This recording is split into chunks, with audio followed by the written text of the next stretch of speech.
And we're again doing a little bit of a cinematic thing. Just let me know if that gets old, but I kind of like the idea. So we're starting the session. Our mental camera high above Sandpoint looks very similar to that view you see right now, except that we're high above the boneyard near the Sandpoint Cathedral. And the cemetery from high up here in the summer sun almost looks peaceful. All these weathered headstones in neat rows and wildflowers. But one grave stands apart from the others, set near the western edge where the respectable dead need not mingle with it. Nualia Tobin's final resting place. Or at least what it was meant to be. We see Father Abstalor Xantus lingering at the grave's edge, and his shadow falls across the dark opening where earth has given way to an opening in the ground. He clutches his holy symbol of Desna, little butterfly shaped, and his lips move in a silent prayer before he turns and walks back toward the cathedral. The camera then kind of zooms in on that hole in the ground and then tips forward and goes down past some splintered remnants of what may have been the coffin, down a filthy slope of churned earth and clay into darkness.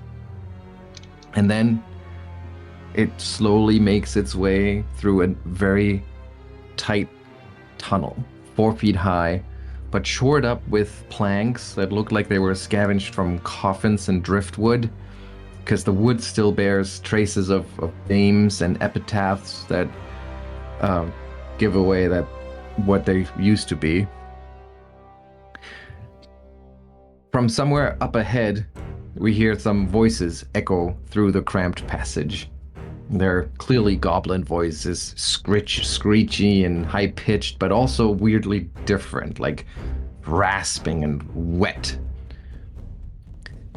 The words are in Goblin, which I believe some among you speak, Ketra, Quillip, Sevro. And they are chittering and chattering and bickering, and you hear a couple of like fragments in there. Something like, Glorcus praise and praise and praise. Bones don't walk, bellies don't fill. When do we get to eat? And then a different voice. Chief Ripnugget comes back, finds us fat and happy with no angel bones walking. He takes our bones next. And yet again, a third voice. Better to die with full belly than empty. The longshanks above, they sleep at night. Soft, warm, ripe.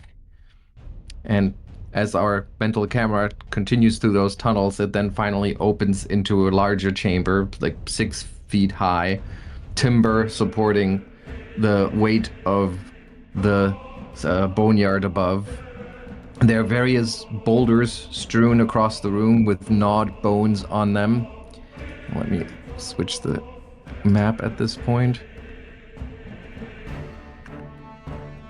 And so the graveyard is above us.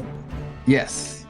So we are underneath the bodies. Cool. You are deep below the boneyard. On top of those boulders, you see gnawed bones, and you are standing just across from 6 small figures with mottled gray-green skin and clouded eyes that stare at you. And one of them, maybe the hungriest, grins with far too many teeth and yells, "Look! Look!" And it's just delighted, you can tell. The food comes to us, Longshanks! And that's where we're gonna drop in. What do you do? Should I roll for initiative right away? Or, I mean, Drava, you're in the lead here. You had mentioned you wanted to maybe talk to them first. What do you want to do? Speak Goblin. I was being funny. Okay. I mean, Sandpoint, I've lived in Sandpoint long enough to know that we have a complicated history with goblins. There's been several raids.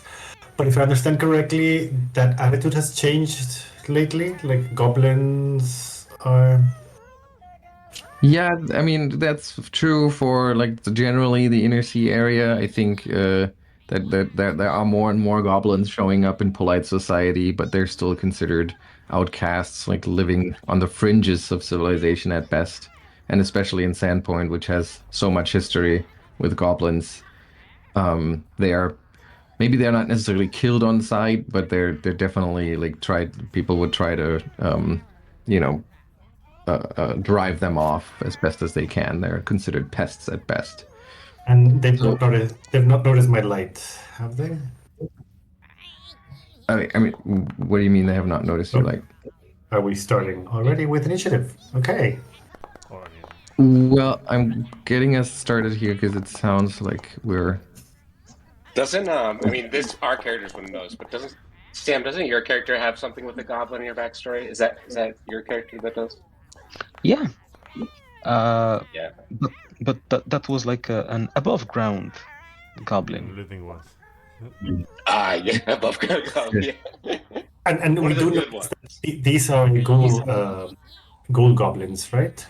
Ye- Well, I mean, you. I don't know if you have that expertise, and that actually reminds me. I haven't asked you guys for your exploration activities. I see that Quillip, you're investigating, so you can definitely roll a recall knowledge as you first lay eyes on them. That's just part of your Okay. exploration activity. For the others, after this encounter, just remind me to ask you for exploration activities. Mhm. And Is there somewhere we can put it? yes, actually, on your sheet there should be a tab where you can choose an exploration Oh, I activity see. and Okay, cool. put it on Ah, there. yeah. Just as a Um, general rule, I'm going to be scouting pretty much all the time, That's good to know. unless I call something else out. All right. So So, just so we don't skip uh, that. Oh, detect magic. all right. So, as you make your way into the chamber, actually, there is a little bit of oddness here because the encounter had already started when people were rolling initiative. So, technically, I guess Quillip, you hear those voices up ahead. You know the sounds of goblin voices well. You might even be thinking like, "Oh, it's just goblins. Maybe there's a way to make a deal." Because I think from where you stand, maybe you can see some shapes moving in the twilight up ahead, but you haven't yet fully laid eyes on any of them. And you are the first one to act by initiative. So what do you do? I think you will stripe to get a better view and Yes, and with your knowledge roll that you already did as part of your exploration activity, you lay eyes on them and you see them, and they must be sick in some way. Maybe they haven't eaten in a long time. You see that there's like various wounds that have not been tended to. And some of them have like weirdly long tongues lolling out of the corner of their mouths. But you know that different goblin tribes have very different physical characteristics. You know, the goblins do all kinds of things to themselves as part of their tribal um, culture. So none of it really, I think, at first glance, makes you think that those are not just goblins. okay. Well, in that case, let me double check. Pretty sure. Yeah, he does have a few rations in his pack. Mm-hmm. I guess 2 actions to pull one out and wave it and say, "Parley, food for information." Okay, try a diplomacy check here, as they are still going back and forth amongst themselves. Oh, It gives you a little more time than usual. just do the skill there.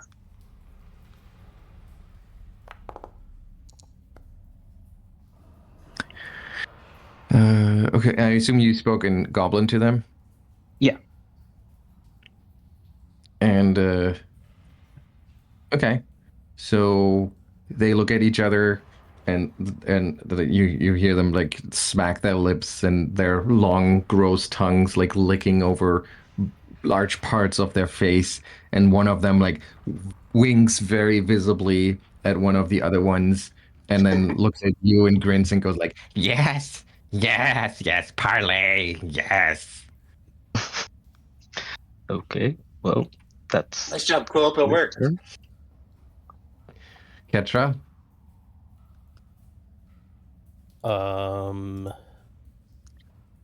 Yeah, Ketra is going to kind of step forward a little bit. She understands all of this too, so she's gonna try to get a better view on the goblins that she's hearing. And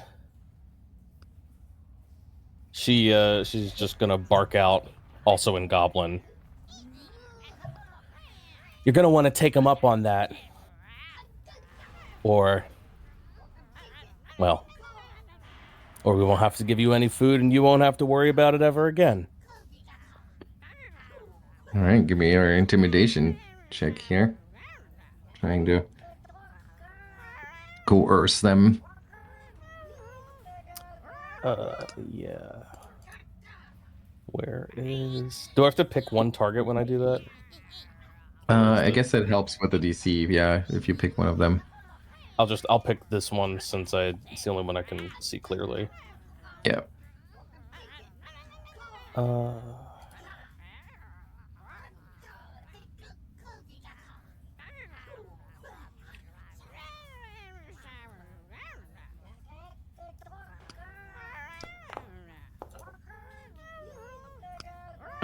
that's weird that it didn't include the DC here. I guess because you would have to use the coerce action, I guess, for this. Yeah. So that's against the will DC. So that is a success. Okay. So that goblin ghoul over here that was like kind of like starting to move slowly towards Quillip, thinking that it's very sneaky about it. And then Ketra steps into the opening of that tunnel, kind of like still hunched over because the tunnel is still only 4 feet high, and the goblin like darts back a little bit and looks around at its friends and goes like, it's okay. You can talk to Glorkus. You talk to Glorkus. We get Glorkus. You talk to Glorkus. I'll give you a chance to respond to that. And it points like literally behind it to the southwest. Can I make like a perception check to see if I believe him? Okay, yeah. Make that secret. Yeah.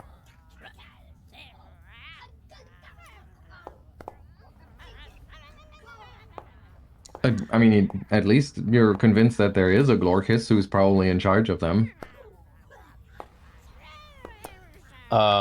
Yeah, she'll mumble that to the others. They want us to meet a Glorkus boss, I guess. Okay, Drava. All I understand is what Ketra said, but I can tell their hungry looks.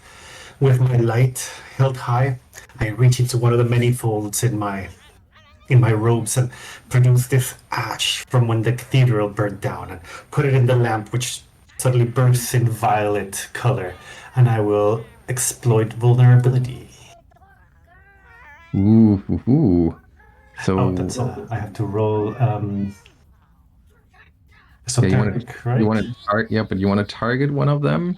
Yes. I mean, I think it applies to the same species. Right in following effect until you exploit. You remember the creature's weakness. If you have a flash, you can exploit either creature's morally. Yeah, that's a good question. We'll see. Wait. Let's roll with it. We'll see when it becomes relevant. Esoteric lore. Here we go. Do I roll secret? Yes. Private gem roll? Make it secret. Blind gem roll? How do I do that? That's blind gem roll, right? Yes. Okay, and you go against its, I guess, against its regular recall knowledge. It's a standard DC for its level. Okay, so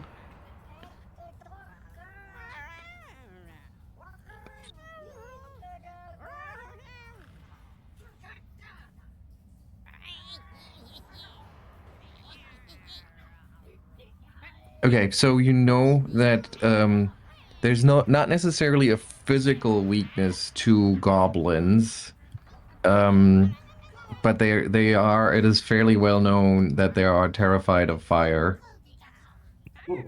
but it's more of a like, psychological Okay. fear.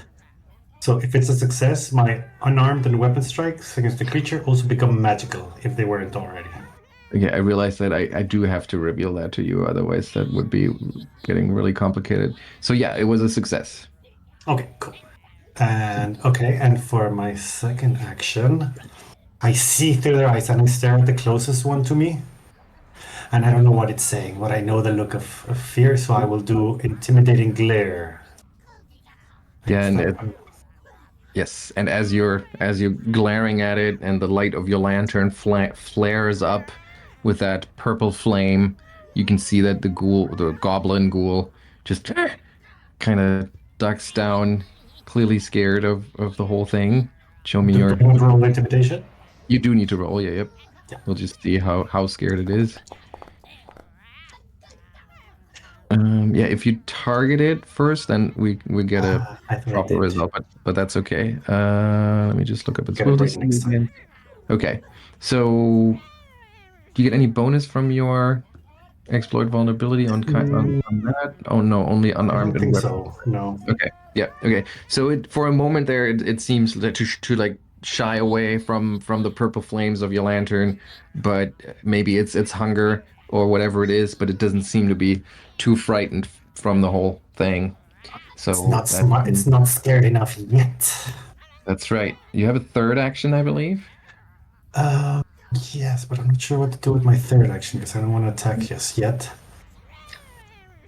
Uh,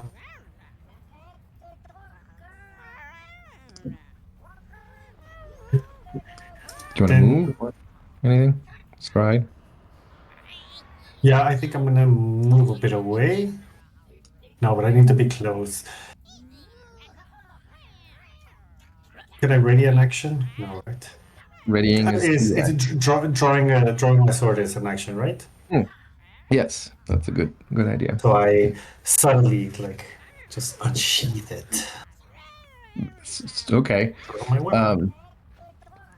So I guess if you unsheath your sword, though, then the one that was saying like, "Oh, you should talk to Glorkus. You should talk to Glorkus," like notices that and then kind of like tenses and says, Okay, I see. So you're just trying to trick us, don't you? We would never do that to you. Let's feast, boys.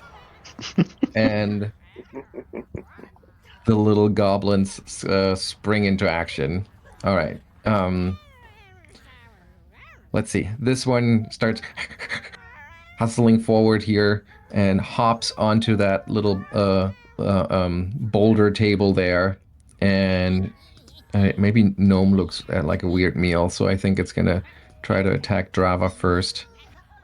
So jumping up on that boulder and then trying to bite you. Come.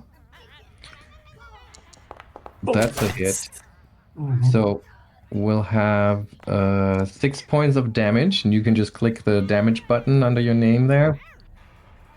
And then as it bites you, I need a fortitude save from you. So you can hit that little dire button under your name.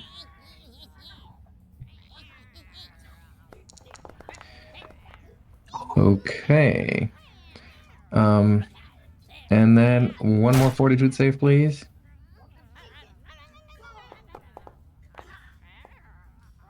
Okay. All right. So you know its bite hurts, but that seems to be it for now. Sevro, a fight is breaking out. Seems to be unavoidable. Yeah, Sevro sighs and says in Goblin, "We could have avoided melting your faces off if you would just listen to Quillip." And then he's going to electric arc the one in front of Kavra.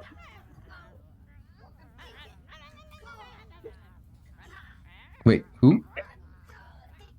Drava? Oh wait, no, I'm sorry. Not the Drava. Yeah. Or this one. I'm sorry. Yeah. Okay. The one that's targeted. Okay. So, trying to save. It tries to jump out of the way, but fails.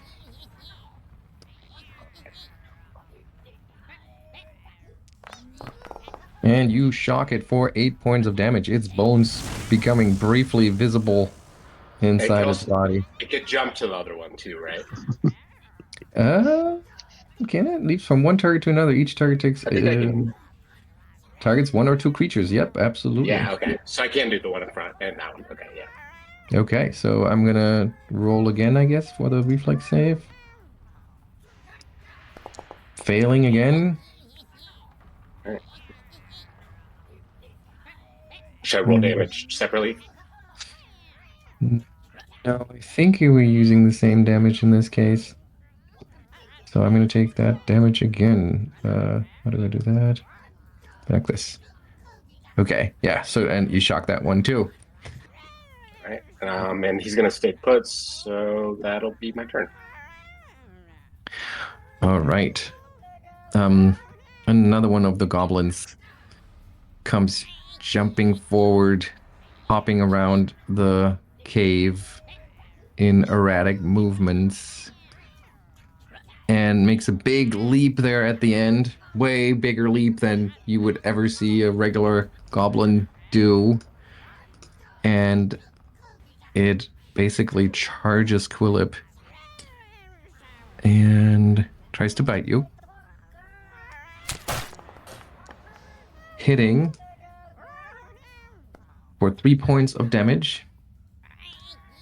And then I will need a fortitude save. Did I prompt Will you? there be a There it is. Okay. Yep. And you succeed. And another fortitude save. 2 saves. Huh? Yep. Okay, so yeah, it bites you, scrapes your flesh. It's painful, but not too bad. And then I guess it follows up with a claw swipe. Another hit for 4 points of damage, and I need another fortitude save. Oh, wait, that's a... Oh, I see, because it's incapacitation. Okay, yeah, and that claw swipe also scratches you in a painful way. One of the other goblins over here is like, Wait, let me. I also want a piece. and it just runs around its buddies and then tries to jump Quillip. Biting once, hitting you for 6 points of damage. And then once again, a fortitude save. And another fortitude save. Okay. Standing strong with those fortitude saves at least. And it's in a frenzy. It just kind of keeps on snapping at you. But it's so uncontrolled in its attempt. It's definitely a miss.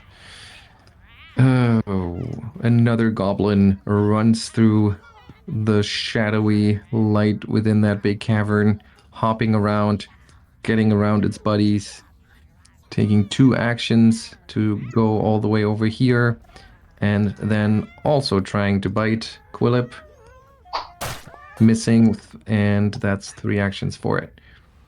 All right. Toren, your turn. Well, they very conveniently taken every square that I was going to step on, so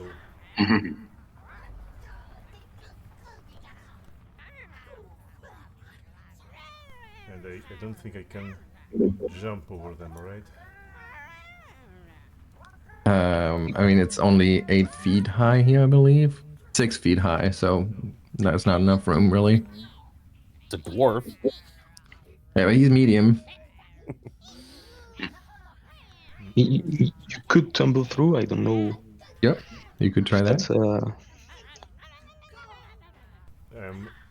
I, I kind of wanted to save the kinetic blasts for the later, but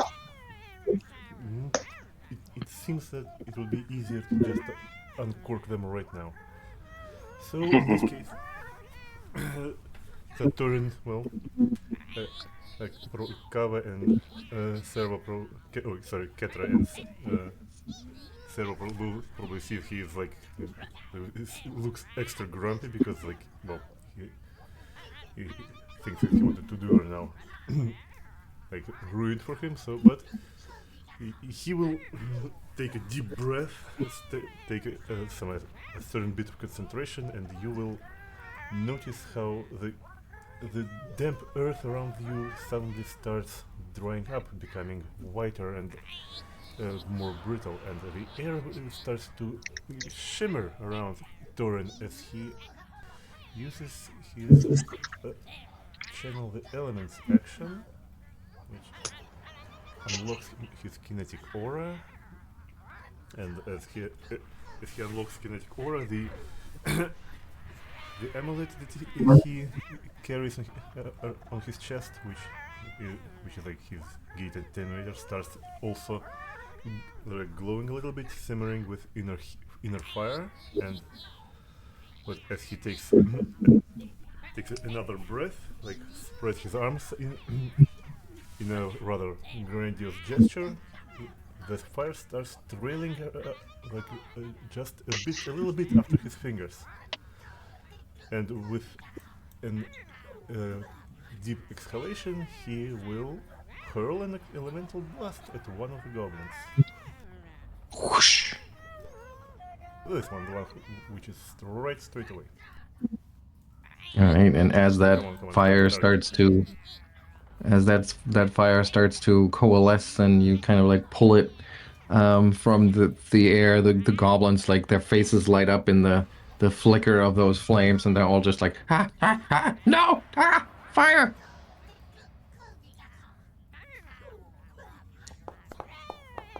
Nice. That is definitely a hit.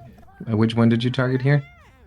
This one, it should have. Okay, I thought I was it's not actually currently targeted. Let's see that damage though. That's a critical hit, actually. Nice.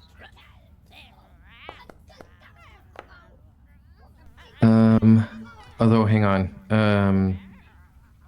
With all of the soft cover here between you and the goblin, that makes it a regular hit, but that's still a huge blast as the goblin just gets blasted by that ball of fire here and is freaking out, and so is everyone around him. Like, oh, ah, ah. Yes, and with another swipe, let's make another one because I've used only the normal blast. Oh, wait a second. Oh, sorry, revert that one. It's a melee blast.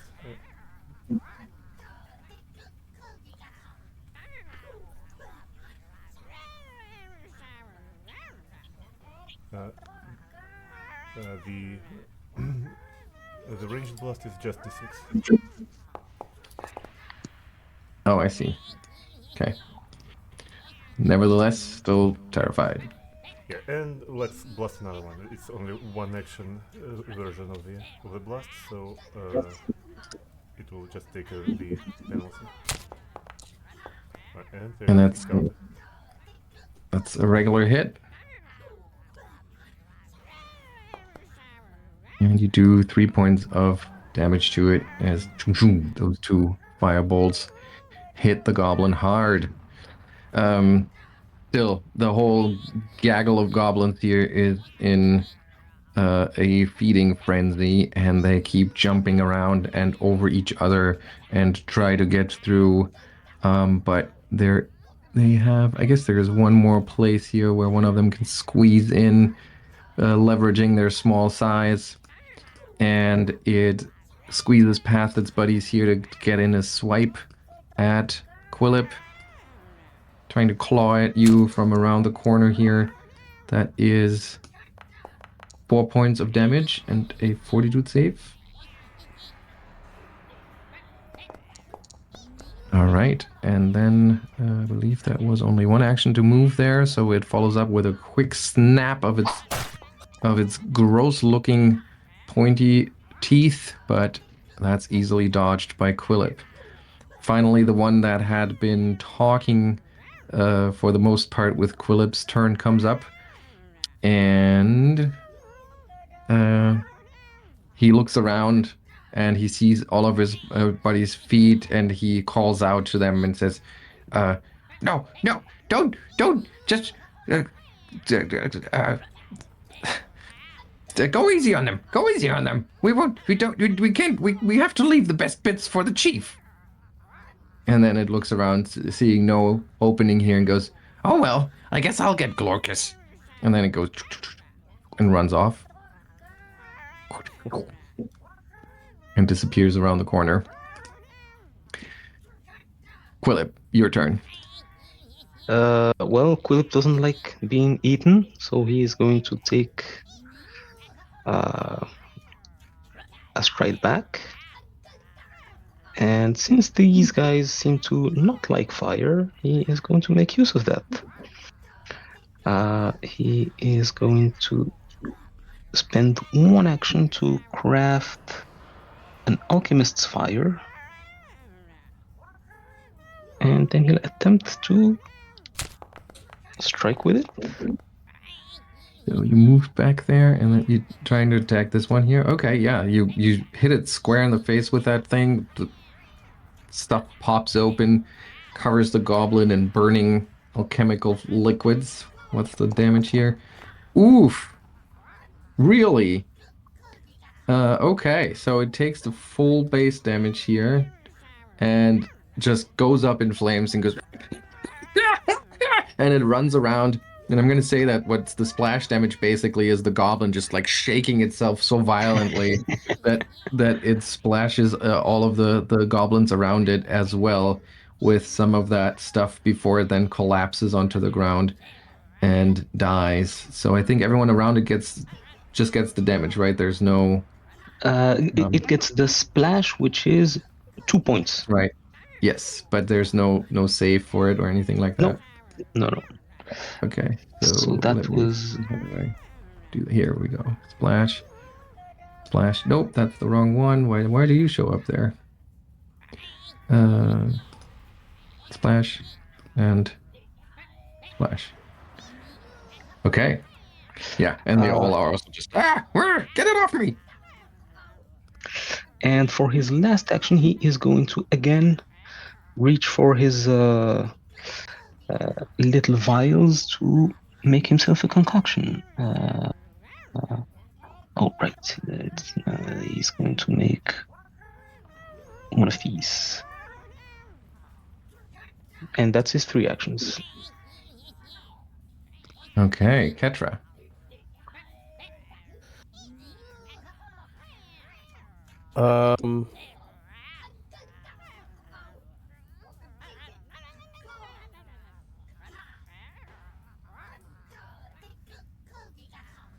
Yeah, okay.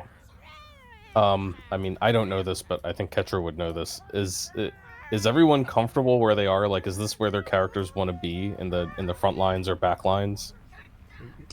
Toren is not comfortable with where he is. He wanted to be in the front. Sevro likes being Drava is comfortable. Okay, so Like, not super duper comfortable because now Quillip is gone, but like, you know, no, that's fine. Okay. close to the action is good. So if Okay, so Toren goes into front right now, he will get beaten as well. But I think. All right, sorry. This is going to take me a while to get my head around because I've never played a class anything like this. So That's totally fine. It's all new for everyone.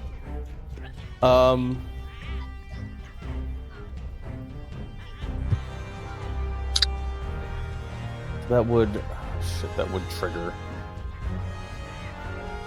Trigger one. Would trigger like two, three react. God, that would trigger 3 reactions. Okay. God, this is hard. This is already really hard.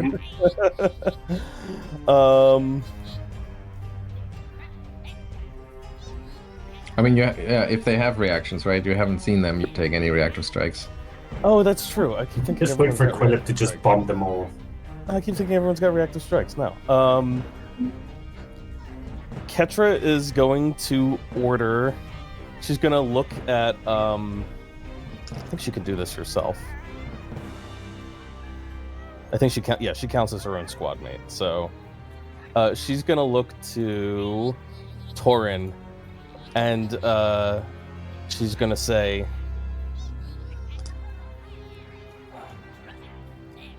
"We're in a bottleneck, so they won't suspect a bum rush." And she's going to order a tactical takedown, Ooh. which will allow Toren and Ketra to advance up to stride up to half of their speed as a reaction. And if we both end adjacent to an enemy, we can try to knock one of them down. There you go. Also, she's going to use her what is it called? Her drilled reactions to allow Toren to do this without spending his reaction. Oh. Or no, that's not quite true. He actually gets an extra reaction to spend Okay. on this tactic. So Cool. yeah, Toren, advance where you want, and Ketra will follow. And that's try it at half your speed, okay? Up to half your speed, yeah. Toren has quite a bit of speed, so he can actually advance. Yeah. Should probably get to the end of the line, yeah, so Yeah, I can all the step way up with, here. and then I will advance in. And then because we're both ending adjacent to one of them, we can pick one, and I can try to knock him down. Wait, but you are included in that? I thought that it has to be the two that you... Oh, you're I also a think squad mate technically for... she counts as I your own believe I squad count mate. as my own squad mate, yeah. Okay, gotcha. So do we pick both a single one, or each can pick one? It says adjacent to an enemy, so I think if both end up adjacent to an Just enemy, I think one. we both pick one. Yeah, you're bum both rushing. I'll let you choose. So I guess that's Okay. All right, so they make a reflex save. Okay, so you rush that goblin, and you know, if it wasn't backed up against that boulder table there, it would have fallen over, but it manages to like hold on to that as it backs up and doesn't go prone. Okay. Nice. So I'm going to use my last reaction to actually draw my rapier. That's pretty cool. Drava. All right. So I checked, and yeah, it only applies to one creature, even if they're all the same kind of creature. So if I want to use exploit vulnerability on another goblin, I have to target the other one. Okay. On that note, how do I target a goblin? What do I click? Like I want to target the one near death next to me that bit me. You double right click on it. There we go. Okay. So I'm still holding my light switch, casting this violet light, and I'm going to stab it with my short sword. And it doesn't need, I know it hates fire. It doesn't need to be on fire, because I know. And as you drive your sword in, it's sickeningly easy to like pierce the rotting flesh of the goblin ghoul. Give me that damage. And it should be more, no? It should be magical damage. Oh yeah. It is magical. Yep. So you can roll the damage. There it is. 5 points of damage is enough. Like I said, it is way too easy. It's like a hot knife through butter as you pierce the creature's flesh and pull the sword back. The goblin's body just collapses, and the red necrotic light in its eyes goes out. Okay, and I turn my light towards the next goblin, which I've targeted, and I will. I thought I had fixed it to automatically do it. Sorry. So I'm gonna do the same to the next one. Mm-hmm.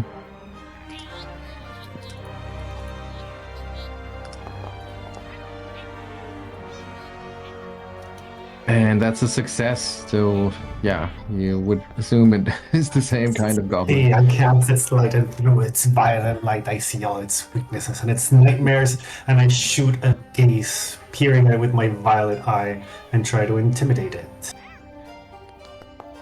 Without saying a word, just staring at it with malice in my eyes. Yeah, try to use the macro for that, because that will give us everything that we need. Oh. How is For the macro? there is the basic action macro, which would include, I would think it includes demoralize. It does. Okay, you don't have to do it now. You don't have to do it now. We can use that. It's just because that will But good include to like know. the status and all the rules and all that stuff. So this is a regular success, which so it just is like it sees its buddy go down to its left, and then the purple light of your lantern focuses on it, and it goes like. And you can see its knees shake, and like little bits of flesh fall off of its shoulders as it's just freaking out here. That was 3.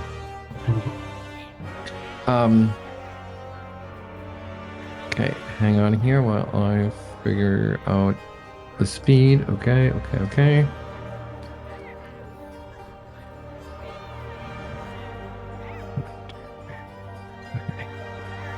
Another goblin enters the main cavern here, circling that wall to the west and turning a corner here. And you don't see a weapon on it. It's just wielding this weird, what looks like a long piece of bone with a bird's skull attached to it, and it's waving it around like a powerful scepter of some kind. And as it enters the main cave here, it calls out in Goblin to everyone else. Yes, kill them, but not all the way. Just make them sweat and suffer, and they shall join the tribe for Chief Ripnugget. And then it will cast a spell. Seeing what's the state of all these goblins here. Okay. So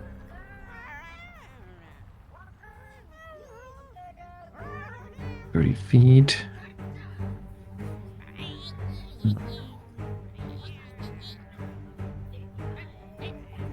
Okay. Yeah, so it waves its wand around and points it at Ketra. And Ketra, I need you to make a will save.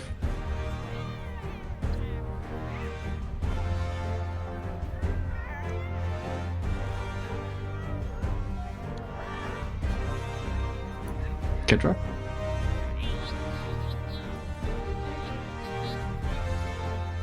Anthony? Oh my god, I'm so sorry. I'm busy reading. A will save? Yeah. Yes. Not yet a trigger word for you to hear her name. Okay. Yeah, there's something weird about that tiny little goblin and its weird looking bone wand. And it is so weird, in fact, that it deeply unsettles you and you become frightened too. And that was that creature's turn. And it's Sevro. Sevro notices they don't like fire, and his runic scars start to glow a little bit, maybe even with like a slight red tinge. And he's gonna summon a lava otter. Which is What? an element. Again? Summon an element.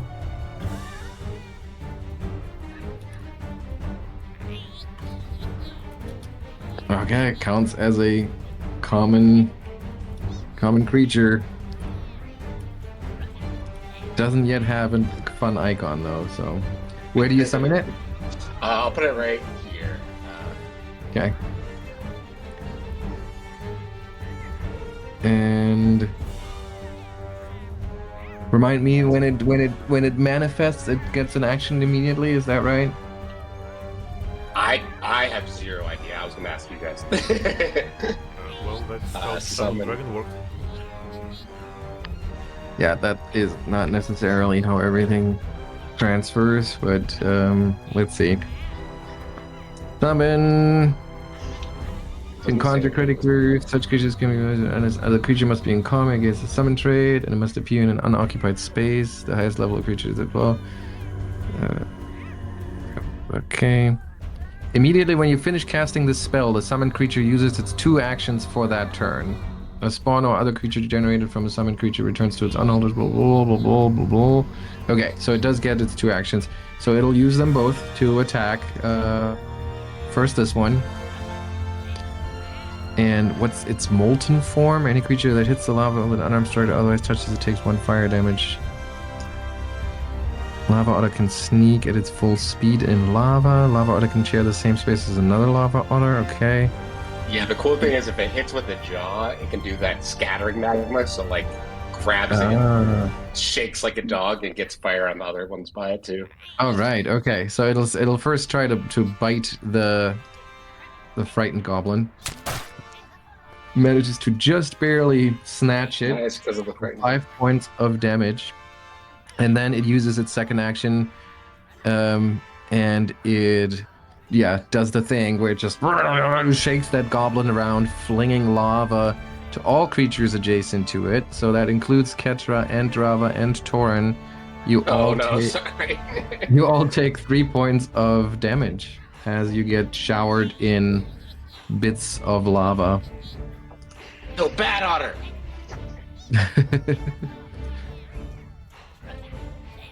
How many actions was that spell? All 3, okay. So then it's the goblin's turn. It definitely didn't help to get bitten by a magma otter or a lava otter.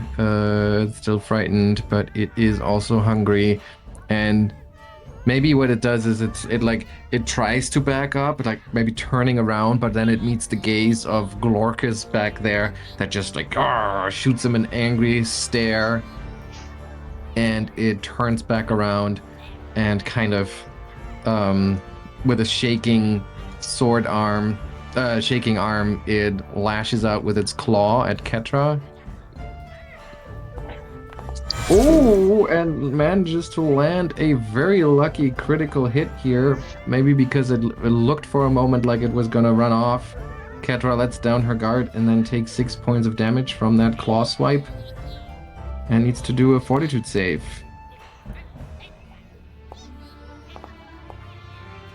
And you're okay. Alright, so that was the first action, and then it follows up with a jaw attack trying to bite you, and you easily dodge that now that you know that it's trying to attack you, and the third attack also misses.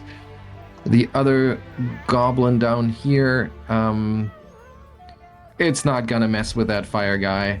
That's only gonna lead to more fire and hurt, so it's gonna try to attack Ketra, hitting her for 3 points of damage as it bites her. Need a fortitude save, and then another fortitude save. Wait, how many hits is that? That is, this should be just 1 hit now, but it was 2 fortitude saves that come with that. 2 fortitude saves. Oh my. Yep. Oh my god! Come on. This frightened condition. Oh yes, and oh man, it's really like like I said, you were deeply unsettled by that little crazy goblin with the wand, and now that you got bitten by this one, you quickly push it away, but you can feel your arms stiffen where it bit you, and you quickly become paralyzed.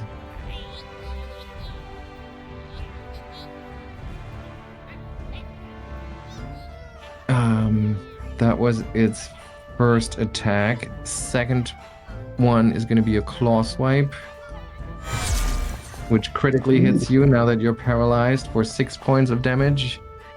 And a third claw attack hits you as well for 5 points of damage. And then it is Toren, standing right next to the beleaguered Ketra that seems to have lost control of her muscle movements. Yes, so let's take some hit off her. So Toren will clench his teeth. He will give a heavy stare to the goblins surrounding him, and he will stomp his foot into the ground. That will cause a small tremor, not from elemental power, but just from sheer force of his strike, which we will enter mountain stance, Oh. which will make him very tanky, and after that we'll start punching the goblin. Hopefully the elemental counts as flanking, or The one, yeah, it should. Yep, absolutely. that would be good, so let's do this, and I will turn on my stunning blows just to see what it does. I think the goons are probably immune to them, but never mind. So it will be flurry of blows. So it will be just 2 strikes for the price of 1, and they will still count as attack penalty bonus. Okay. Okay, yeah. So that's 1. Oh, nice.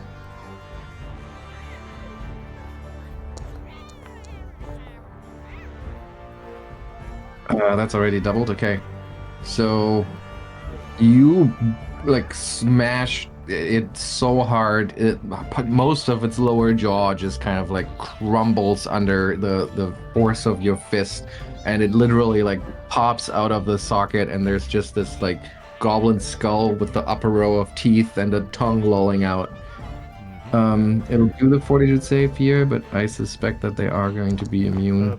Well, it crit. I think I need to hit another one because it is flurry of blows. Okay, yeah, go for it. I need to hit the same creature. And I did. That is a hit. Yeah, that is a hit. And with those 10 points of damage, yeah, maybe an uppercut that just knocks the head back, and the thing collapses. The red light going out in its eyes. Yes, and I still have 1 action left, which well, I suppose I will just try to envelop one of Toren's fists in fire, because everything around him is surrounded in fire. He stands in a goblin that was on fire. There is an elemental next to him that is made of fire, so he will raise his hand, which will draw a little bit of fire into it, and he will try to fire punch the goblin, well, behind him, I suppose. This one, okay. This one. And that will be with -10 penalty. And all it comes. Yeah, that is a little bit too much of an acrobatic move here for you. And the goblin dodges your blow and then tries to take its advantage here, seeing that Ketra is paralyzed. It tries to feast, trying to strike her once, hitting her for 7 points of damage, biting again for 2 points of damage, and then a claw swipe that misses even in her paralyzed state. Okay, then the goblin that had disappeared to get Glorkis comes back, uses 2 actions to move all the way over here and attack Toren. Kind of just jumps at you with those last few meters. It just like claws out, and you just step aside, and it hits the dust, rolling back onto its feet. And it's Quillip's turn. I think Quillip is going to start moving to get a better view of what's happening. Okay. Okay. Well, he's going to finish his move over here. That's one action. Next action, he is going to take the elixir that's in his hand and make Ketra drink it. Which is this one.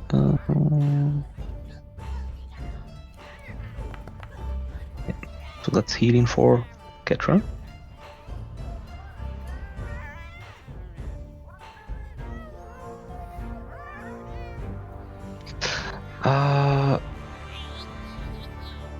Okay, I see the Telecaster is all the way over there. Okay, so that's two actions. He has one remaining. He is going to take one of his little vials and he's going to smash it on the attempt to smash it on the goblin right in front of him. And as he is quite proficient with bombs, he is going to make sure that there's no splash zone on this attack. Oh, you can do that. Nice. Let's see. So you pull out that little vial and you try to aim it perfectly, but it just lands in the dust. But that still applies the splash on the target only. On a miss, interesting. They take it's only on a crit miss that they don't take damage. Okay. So, what was that? Acid or what was it? Fire? That was fire, yeah. Okay, yeah. So as that liquid hits the ground, it combusts, and the goblin goes, ow, ow, ow, ow, stomping it out, burning its feet a little bit as it tries. That's it? Yep. Okay. Ketra, you are currently paralyzed, but that does not mean you don't get to do anything. So, I guess, do you have any purely mental actions you could take? I believe so. Okay. Are any of these effects, obviously the frightened condition, but is anything else here being inflicted by the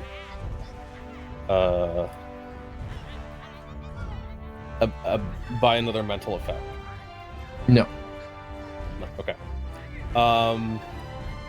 In that case, Ketra is pretty freaked out by being assaulted in this way all of a sudden, everyone piling on her and her body freezing up. But she is going to look down, well, not really look down, but out of the corner of her eye, she's going to be able to spy a little red bandana that's tied around her arm. And she's going to see Quillip stepping up behind her. I know she has allies around her, and she is going to use Banner's Inspiration. Ooh. Which will reduce her frightened condition by 1. Nice. And then at the end of her turn, it should drop to 0. Yeah, very nice. Excellent. You also, as part of the normal paralysis or paralyzed condition, you get to make another fortitude save here to regain control of your body. And you got it. This happens at the end of your turn, though, so next round you have your actions back. That's Ketra. Drava. Yes. The goblin in front of me, I still cast my light on it. And my blade does not need to be on fire for it to believe it so. Oh, sorry. And I will stab it with magic blade. Oop, closed it by accident. Go.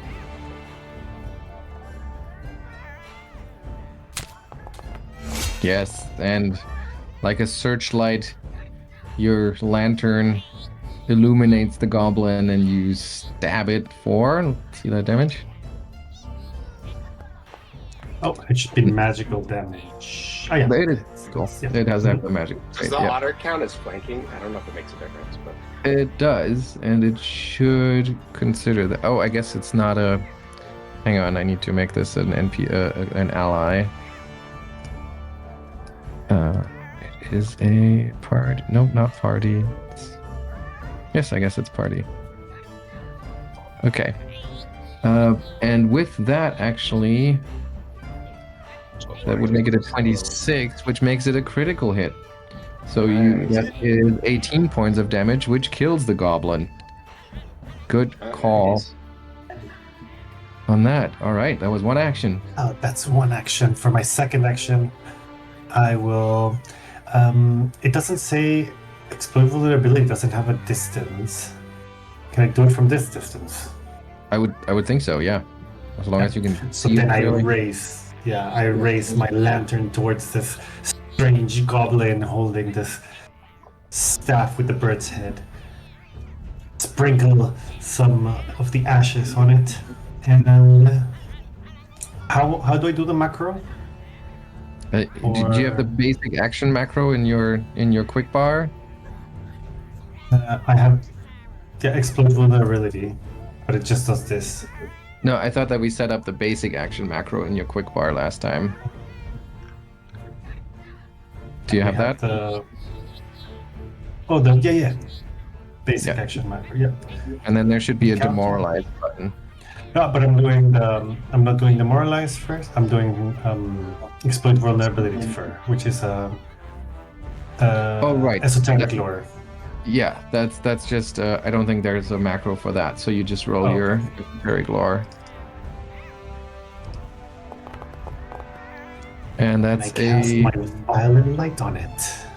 Yep, but that is a failure. Clearly this goblin is different than all the rest. And you fail. It doesn't matter because I still get it. And why did it not work? Shift click button to fast forward the rules. I don't know what you're seeing. I'm trying to do demoralize, but Okay. it's not working. I click on it Yeah. You're clicking on what? on the button. In which screen? Here's so here it is. Here's what my screen looks like. I think you have to click on your token too instead of just targeting. I Because it wouldn't think work for me either. I don't know. So you see it popped out. Did you try that boo button? Mhm. And that gives nothing, right? Nothing happens. Mm.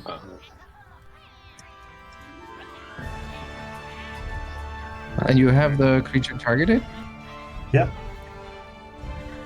and then just nothing happens. nothing happens. Okay. Well, that's weird. Well, I mean, it, So it produces the creature is targeted, the prompt to roll intimidation. So and then I click demoralize. there you go. Click boom. Nothing. So it works for Sevro, it looks like, and works for Yeah, I was Toren. trying.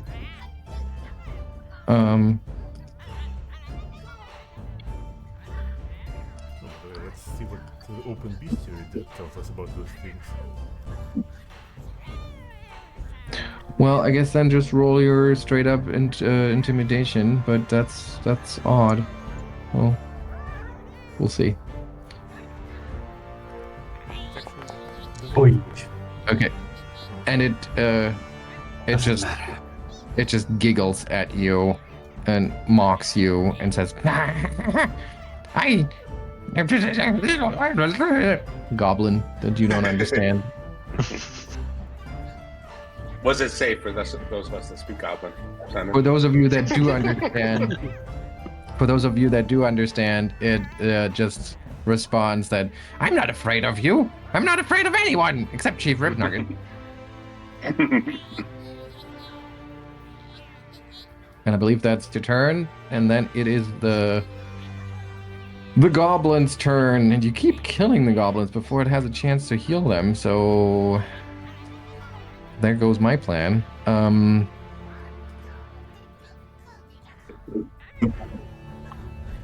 This one is Berlin.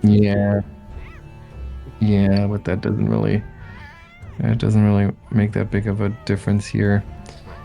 Okay, so what it does? Okay, so Drava, you tried to intimidate it, so it just returns. It's just visual intimidation, just non-verbal, just staring at it.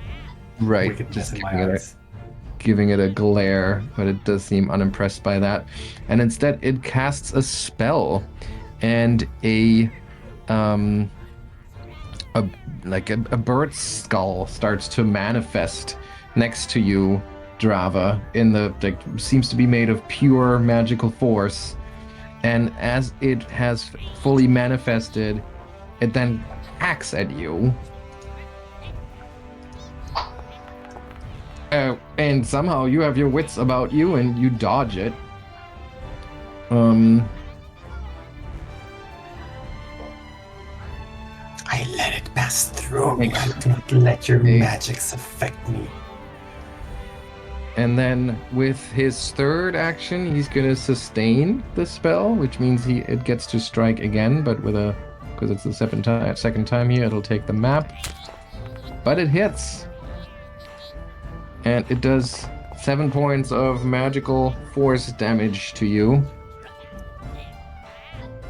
Ow. And then it's Sevro.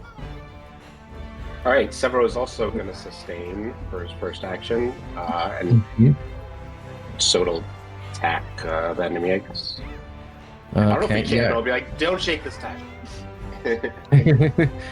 It has animal intelligence, so I think it'll follow its instincts. And it'll target this goblin here and attack once, hitting it for... Oh, what? Only 3 points. And then it shakes. Flinging magma all over the place. So it's 3 points of damage for Toren and for the goblin ghoul. Right, and then Sevro will, his other actions. He will... he's going to slash and gust the one he can see. So we will try and... Oops, why did I post that? Sorry.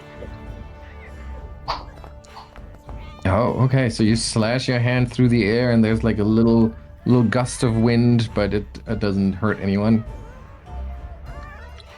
All right, now it's Sevro's turn.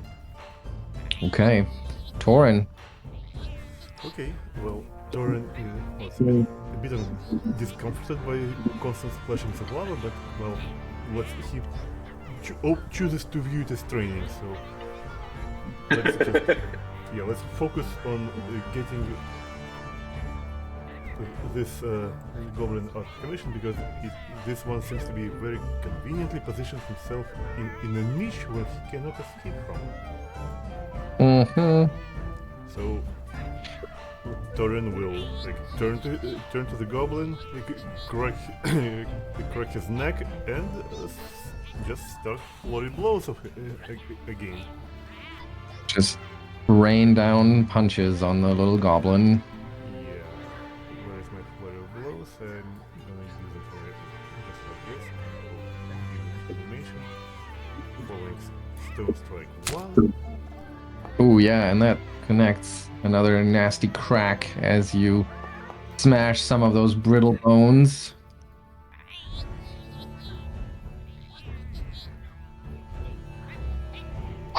Another one is a miss, but I believe this time blows should work, because it will take if I hit this once, right? Okay. Does stunning blows say anything about any? Okay, it doesn't matter because it succeeded. But can you look that up for next time if it has any particular traits? Let's see. Next time, you still have an action, I think, or two. Yeah, I still have two. I think I still have 2 actions. So, and actually, I will use both of those actions for my last kinetic punch. So I will. Okay. Although it is with -10, so but if it hits, it will hurt. Kinetic energy here, some fire, elemental energy, and then hurl it towards the goblin. But its fear makes it super perceptive of that, and it ducks the fiery punch. And then it's that creature's turn, and in panic, I guess it just realized that it has its back against the wall here, and a fire-wielding maniac is in front of it. So it just starts lashing out with its claws in a wild frenzy, clawing at you once, twice, and 3 times. All of those just completely missing. This one down here is going to step forward to take some advantage of its buddy, and it's going to try to claw you once, and yeah, it is actually succeeding. You're distracted by the one in the corner, and you take 4 points of damage and a fortitude save.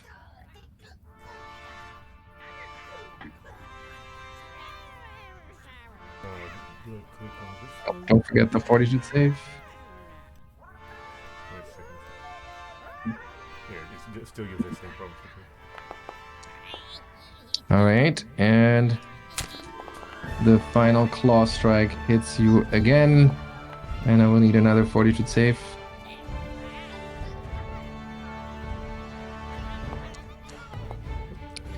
Wait, Yeah, its claws are- I will hero point that one. No. Okay, all right.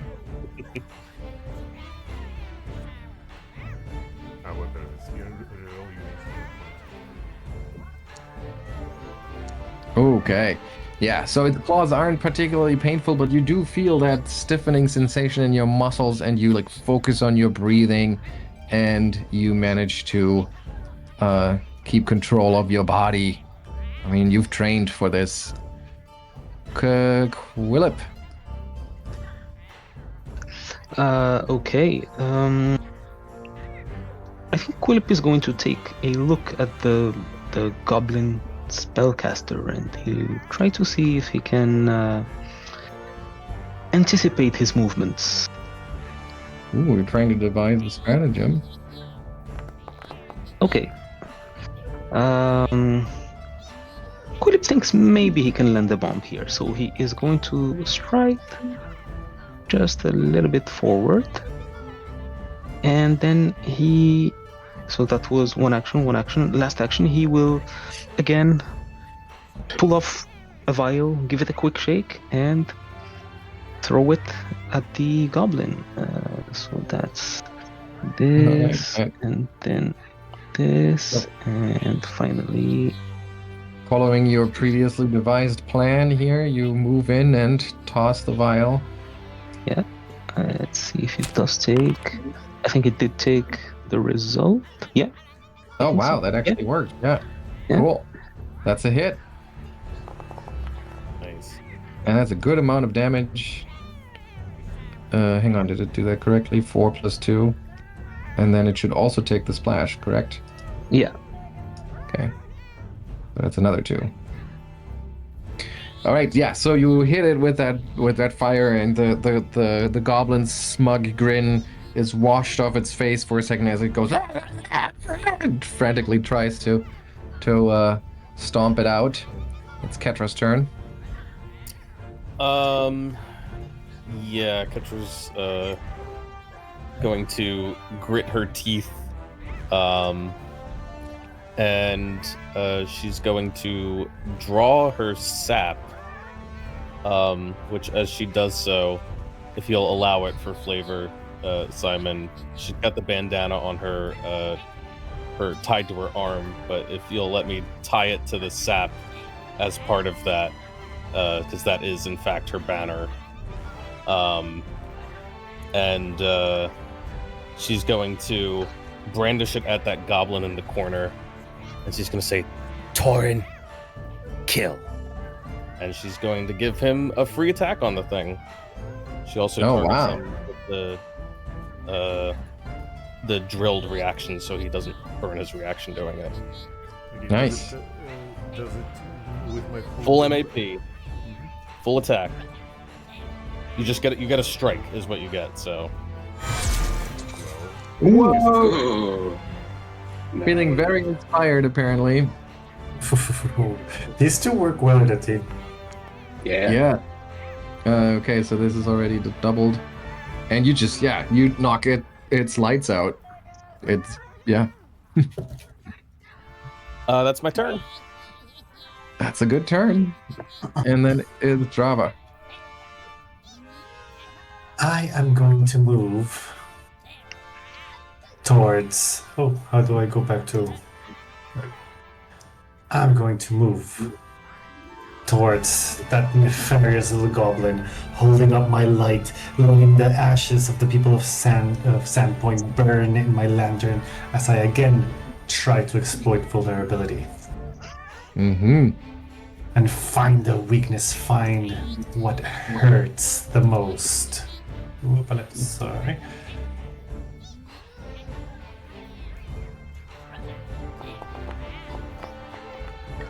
And it strikes you as such a strange creature. It is clearly Think about goblin. it. Yeah, it is clearly goblin in its nature, but it's too hard for you to tell what makes it so unique. You fail. Regular failure. Doesn't matter because I will still try to strike at it, even if it's not magical, even if it's not with advantage. Yeah. And in its panic about being on fire, it's completely defenseless here. You bring your sword in, roll for damage, and you stab it for 8 points, adding to its troubles. And that was 3, I think. That's correct? okay. Yep. Mhm. Okay. So what it does is it's on fire, and it just backs up from you. I don't know if you have a reactive strike. I don't think I so. believe I do. No. Reactions. I don't think so. Typically a fighter thing. No, I don't. I don't. Yeah. Okay, so it moves away from you, and then it uses 2 actions to try and put out the fire. Trying an assisted recovery here. And that would make it reduce the DC of the flat check to 10 is what that's going to be. So it basically walks back and then drops down and rolls over the ground here. I'm going to make it prone for that. And then let's roll that flat check, which has a DC 15, but it should be 10. So it succeeds, even though it says fail because of the wrong DC. But it's prone. And it doesn't have an action left to come back to its feet. Sevro. Okay. Sevro is going to again sustain, so that thing will take its Okay. action. And I believe that it understands who its allies are and who its enemies. So it's gonna move 10, another 15. So that's one stride over here because it has. Wait, actually, no. It needs 2 strides to get here, so it can't attack round. Okay. And Sevro's actually going to stride up to get more into the light and into the room a little bit, and then he'll shield for his last action. All right. Okay, and I'll say that the goblin that it has just rolled over the ground there to put out the fire, and then like, phew, let out a breath that is not full of air. It's just full of like corpse stench, and then it's already covered in the violet light of Drava's lantern. But then the magma otter comes weaving in, and the glow of the magma shines a light on the goblin, and it just goes. And that was. Did you take all your actions? Yeah. Yes, yeah. Okay, so then it's Toren. Alright. Okay, I want to try a thing. So we have one goblin left in his vicinity. Come on, target him. Very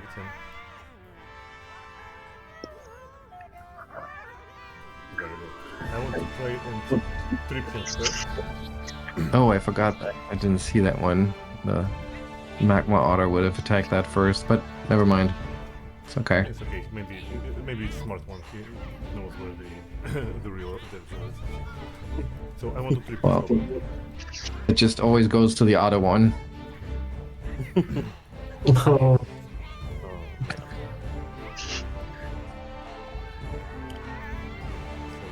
Athletics checks against this guy.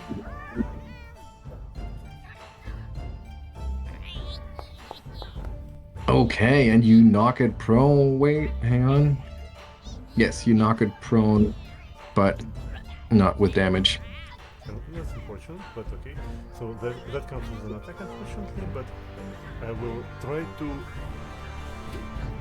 plant it with my elemental melee and elemental blast with 2 actions.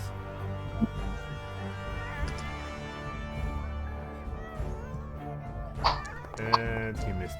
Well, it looked better in my mind. Well, the first part looked cool, but then as it lies in the dust, it's different fighting real enemies than your wooden training balls. And the goblin gets back up. Why can't I have it come back up here? I don't understand why it has... Oh, that's why, because I put it on the wrong token. But that wouldn't have changed your attack roll. That was too bad. Okay, so it gets up and... I don't know. I think this is pretty much a 50-50 situation here. Who it's going to seek out? Okay, Toren. Since you were the last one to attack it, I guess it realizes that it needs to defend itself, so it jumps up onto its feet with its first action, and then it tries to bite you. Missing, and then swipes at you with one of its claws, but misses as well. Quillip, your turn. I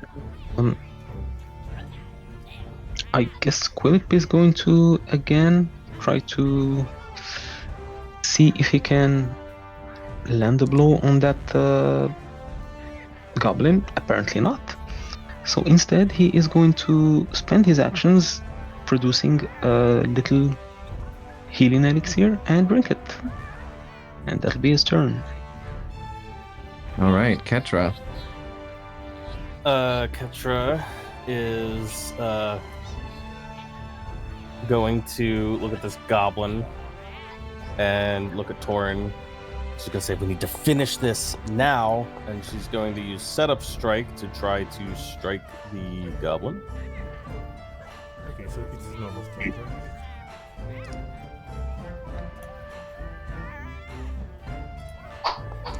Which she misses.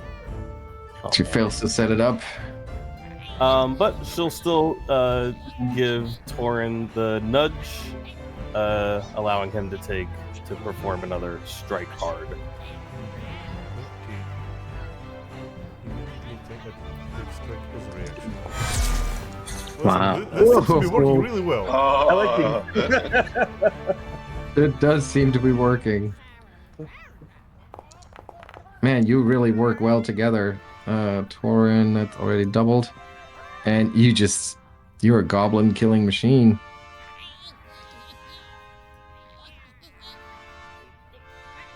That Ketra's turn? Yeah. All right, Drava. Behind you, you just hear the sound of goblin bones cracking and rotten flesh popping. yeah, the sound of gore and violence, and I don't want to turn. But I do want to peer into this creature's soul one more time to see, and I mutter with myself because my quest for knowledge knows no bounds. and I will know your secrets. Oh, and it's even worse. Never And it's mind. a critical failure this point because you try to stare into its soul, but there's nothing but blackness. Okay, so for my next action, I will try to demoralize it. There's something that happens on Now critical it's working. failure, right? I think now it's working. Isn't there something that happens on a critical fail of your exploit vulnerability?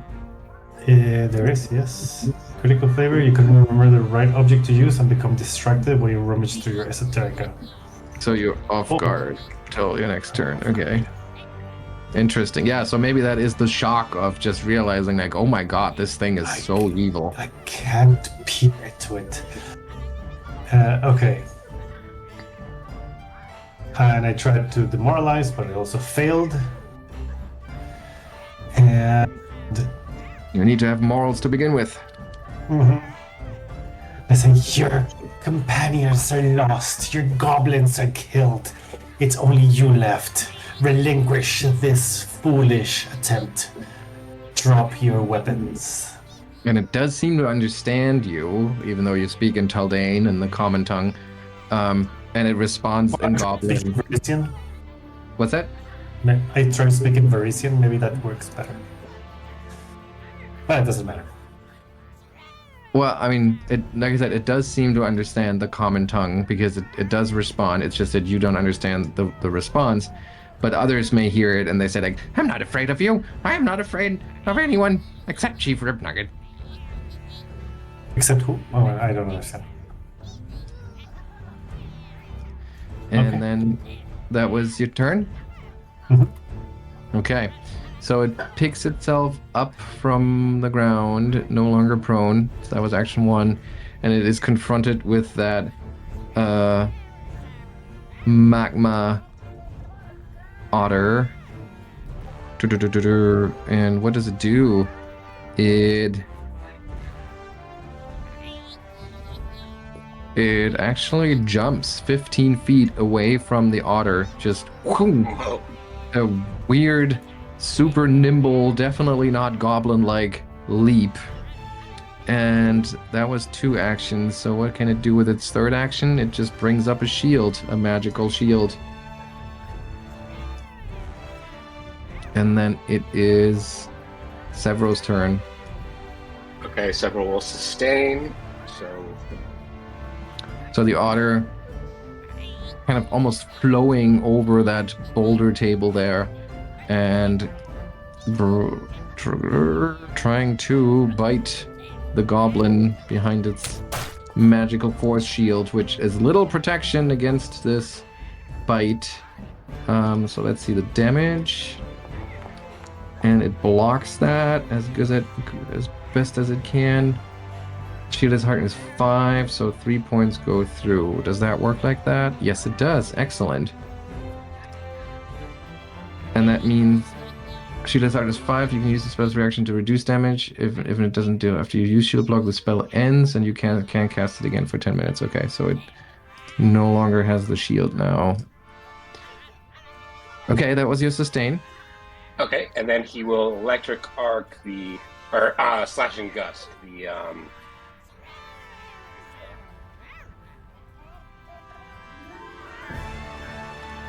I need to put it like into actions here, so I don't have to just do this.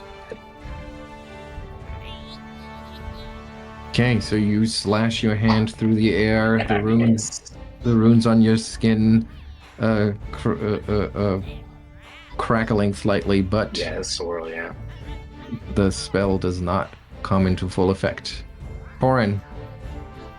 Okay. Actually, he came just close enough for Toren to reach him with his current speed, so he will just go to this guy. So, and as he starts moving, his feet almost crackling from the ground as he lifts them because he planted himself so hard. And he at first moves slowly, but then gains momentum, and every step is a stomp for him in this stance. Boom, boom.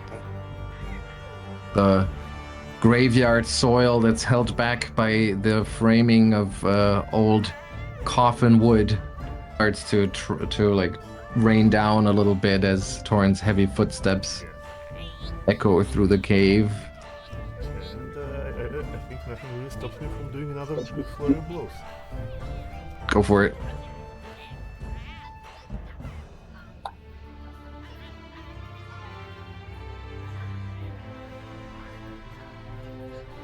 One? Oh my, it's good. Ooh. Yeah, this is plus Oh boy. Oh, but there is so many back cards. to full form. Yeah, really. Yeah. That is 18 points. So does this have any traits, the stunning blows? Oh, I saw it has incapacitate. It's Oh, not it's a trait, not. but it says Stunt usually it's has an it. incapacitate effect. But it doesn't have any it's not a paralysis effect or any. What's that? The only trait is monk. Okay. Then it is not immune to that, and it just failed. So that makes it stunned. really? 1. Nice. Okay, yeah. So you hit it so hard, it like you break some of its hip bones, and it like gets slightly tilted in its posture. And I believe I still have one action, which I again will try to elementally punish him. One day it will hit. Is that day today? No. No. All right, Quillip. Okay. Let's see. Everybody seems to be mostly fine. I think Quillip will just pull out one more vial, give it a shake, and toss it. Whoop. With no splash zone. Okay. So What? Regular mid? he would take just this splash damage, and then he will do that again.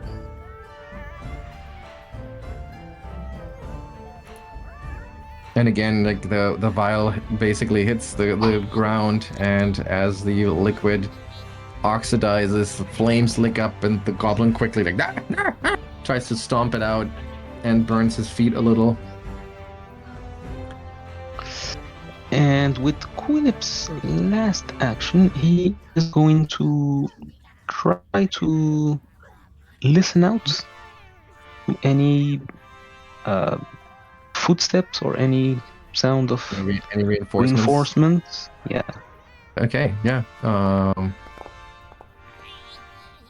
But it's hard to tell, even though there's only one of them left, but there's a lot going on. Toren's heavy footsteps, Drava's mumblings, Ketra's barking orders, so it would be... all of that sound would easily drown out anyone trying to sneak up on you, but you don't seem to hear any reinforcements coming in. Ketra. Good to know. Ketra is going to not hear any reinforcements sneaking up, and she's going to say, "He's alone! Surround him!" And that will give everybody the benefits of the pincer tactics, allowing everyone to take a step as a reaction. She will give it the drilled reaction, or the drilled tactic, whatever it is, to Drava, so that she can move without expending her reaction. Nice. And if any of you steps and ends your turn next to an enemy, that enemy becomes off guard to melee attacks from you and all other squad mates who responded to the command.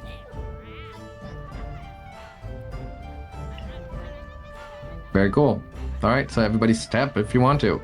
I'll say that this is difficult terrain here, Toren. So, and there's the boulder table. So for you, there's no space really to step into. So I can hear freaking. Yes, you can step over there, which means you end your movement adjacent to an opponent, so that opponent is off guard. Then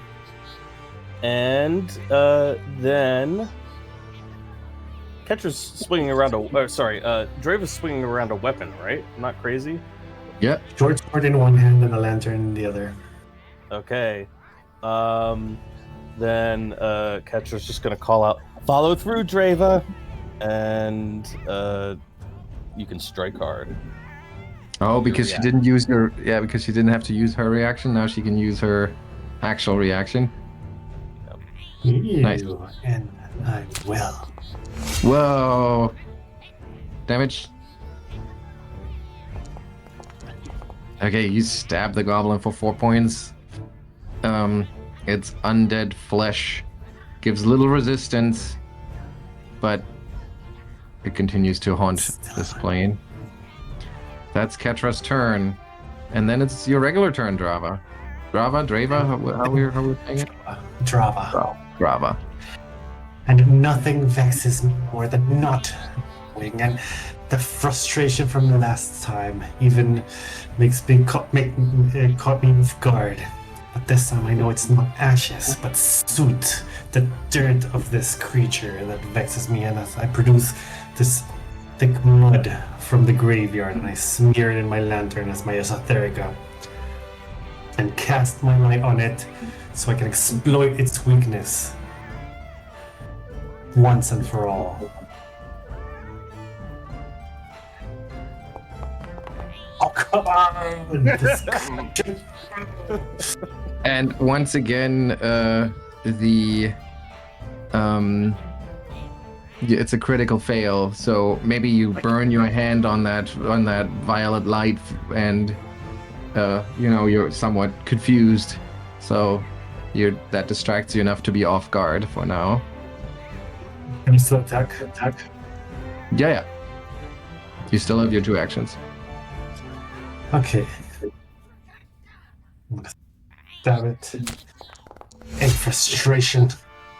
And thanks to it being off guard, that stab connects for 4 points of damage.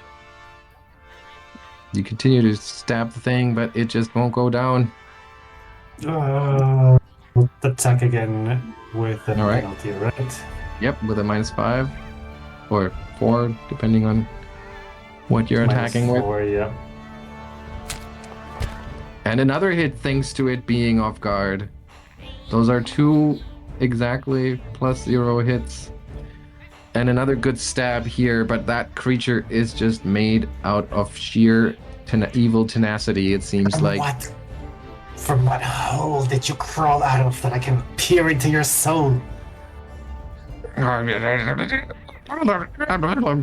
It yells back in Goblin, and those of you who understand hear it say, You'll see the hole soon enough. I'll throw you in that hole myself. and then it'll jump you, or at least try to jump you. Tries to bite you, Drava. Manages to do so, thanks to you being distracted from that critical failure. Angry. 7 points of damage. Ouch. And a fortitude save. Okay, and another bite from the thing, which is another hit. And still because you're being distracted. And another fortitude save.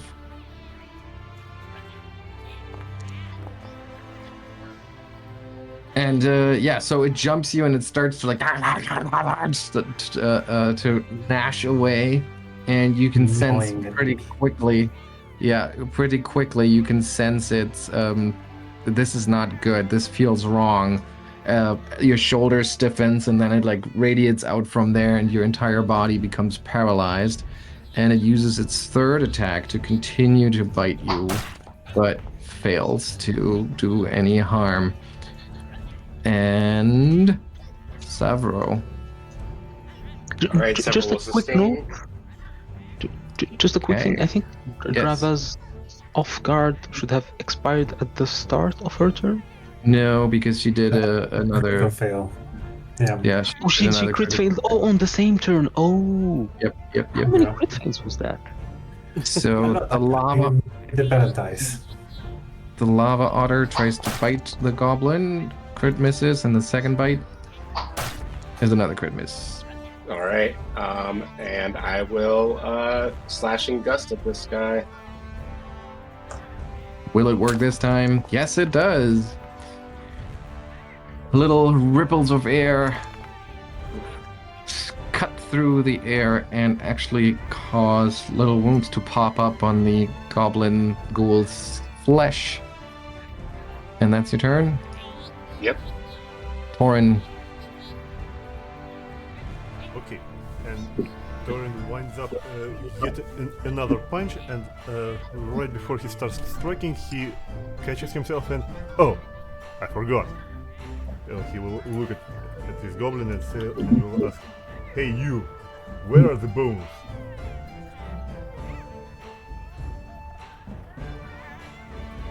What?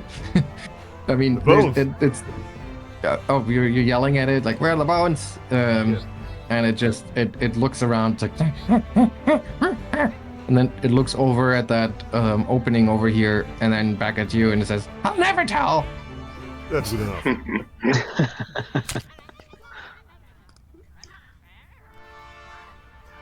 And you hit it, And Toren hits it. and with 5 points, you basically, I guess, you do the Bud Spencer thing, and you just hit it with 2 fists left and right, and knock its lights out. All right. Let's take a quick 5 minutes, All right. and we'll be right back. All right. I'll be right back as well. Wait, you don't think they could be all the same goblins from before? They're living Well, under the is cemetery, some- under I a feel- boneyard. Yeah, I feel some dark forces moving about in Sandpoint again. I wouldn't be surprised if that would be actually. I mean, after all, if weren't they acting on Nualia's orders in the first place? So, if it is the same band that risen up into undeath, maybe they kind of felt some sort of weird loyalty to her, even in death like this, drawn to her burial.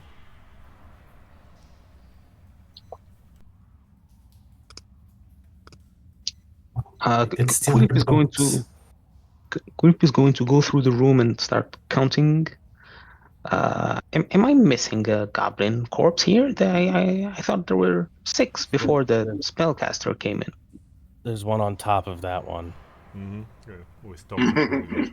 They're stacked. Okay, Can I take I can I take the red skull of this one to add to my esoterica?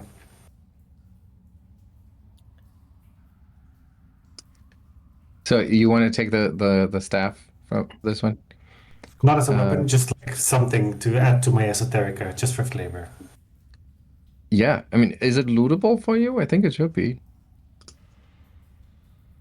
It's out of reach, apparently. Oh yes, the religious symbol.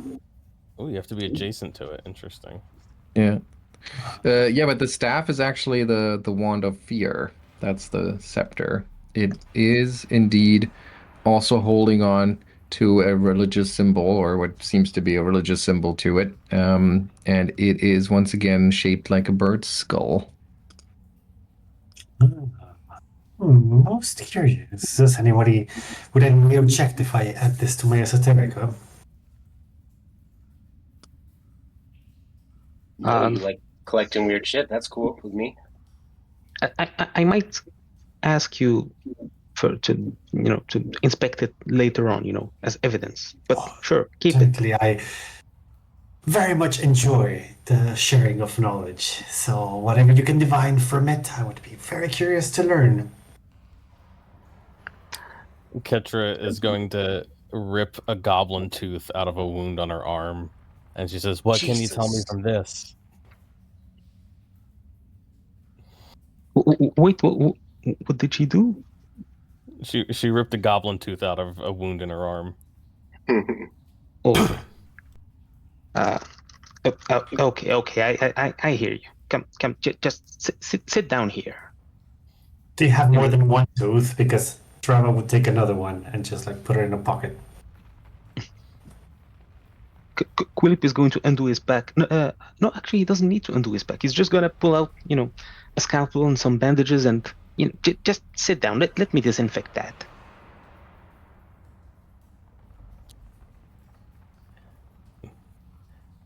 Yeah. She Ketra takes out a little stick that she has just for this purpose and bites down on it. Cameo. Bro, Hopefully this one's not sentient. Yeah.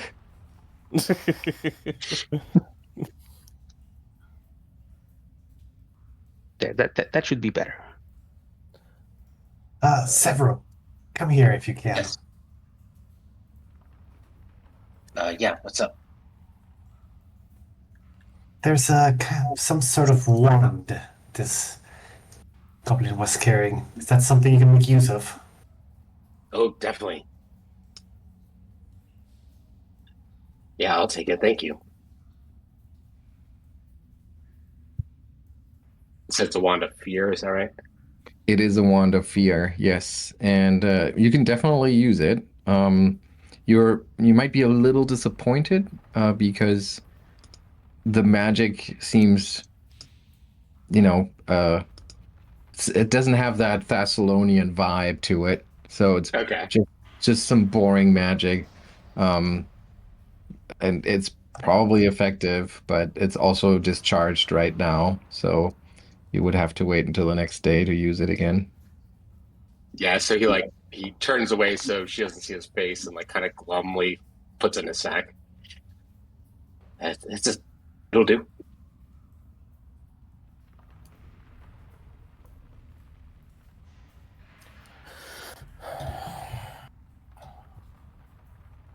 Need to find out. Father Santos gave us a task to find out who's taking the bones. Yeah, well, Dug into this place and found ghouls. It's not Yes, the first yes, time we and then- find the undead here. That is. Well, do you know for sure these are ghouls? Hmm? Like, have we identified them as ghouls? Good question. Can Yeah, I take could a we- moment? could we- Yeah, actually, 'cause I did the Esoterica in 2 of them with success. Would that be enough? Because I rolled true. Esoterica for 2 of them. I mean, for what it's worth, there's not bones everywhere. Their bodies were clearly undead. Those long tongues, they've clearly had the hunger for living flesh. So it makes perfect sense for you to just call them ghouls. So we can go with And that. their ghoulish behavior is a bit of a giveaway. What we've not found are answers. They didn't steal not just bones just to chew on them. Yeah. There's something else. who knows? And Toren, I just noticed you poking your head around the corner there. Yes. You were peeking into the next room that's connected to this, and you saw a couple of things. Well, first of all, you saw that there's also the tunnel from the south that would lead into this neighboring cave or room, whatever you want to call it. And this one has a large, flat-topped boulder that's just protruding from the floor, like a naturally occurring boulder. But the sides of that have been smeared with symbols drawn what looks like blood. I see. Well, And its top, the top of that boulder supports a large bundle wrapped in a filthy piece of cloth of some kind. yeah. There is Toren also will- a barricade to the northwest here where a whole lot of like driftwood and timber has been just piled into there. Looks pretty shaky, but thoroughly barricaded off. Yeah. Well, yeah. Toren will raise his voice, like asking for light, and he will more prominently ask, like, Servo, like, can you take a look at this? I think this is some sort of altar. And as you raise your voice, call for light, and call your friends in this room to help you explore, you hear a hissing, sharp whisper, like muffled coming through the barricade, and a like raspy, kind of shrill, goblin-like voice, but in common, calls out and says, "Shh, be quiet! The fire thing! Are you crazy? It'll blast us all to hell! Shh!" Wow. The Toren only shrugs because, well, I mean, he will. Where did this come from? Behind us? No, it was like muffled coming through that barricade there. Okay. Oh, okay. I can't see that barricade. Got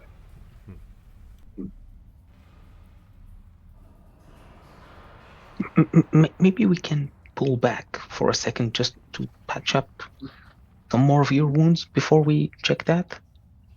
Well, okay. We're right here.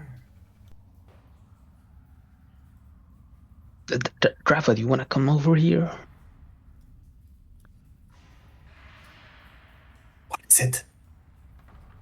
Now is not the time to be prudent. Well, go ahead then. Whatever was here, we got rid of it.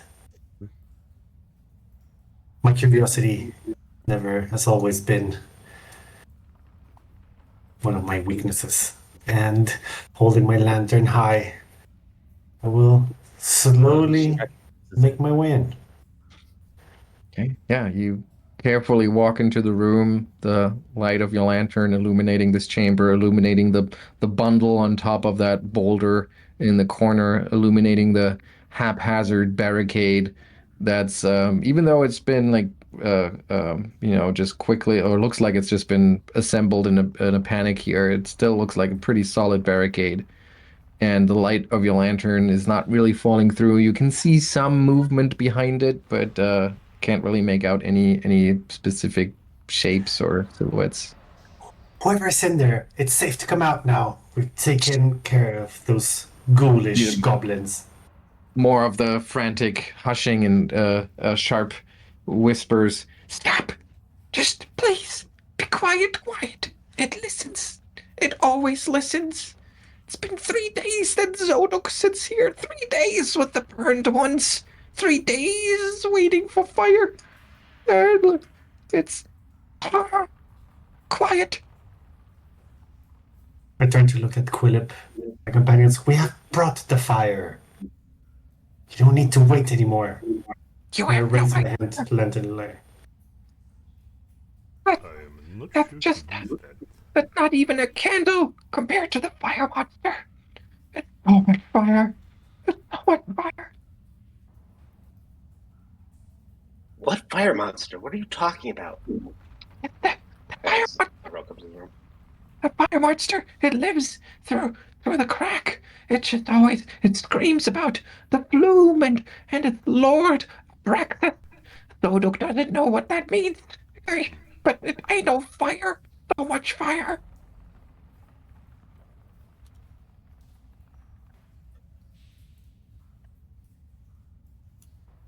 Were you here with that dum-dum in the other room? What was his name? Gorduk?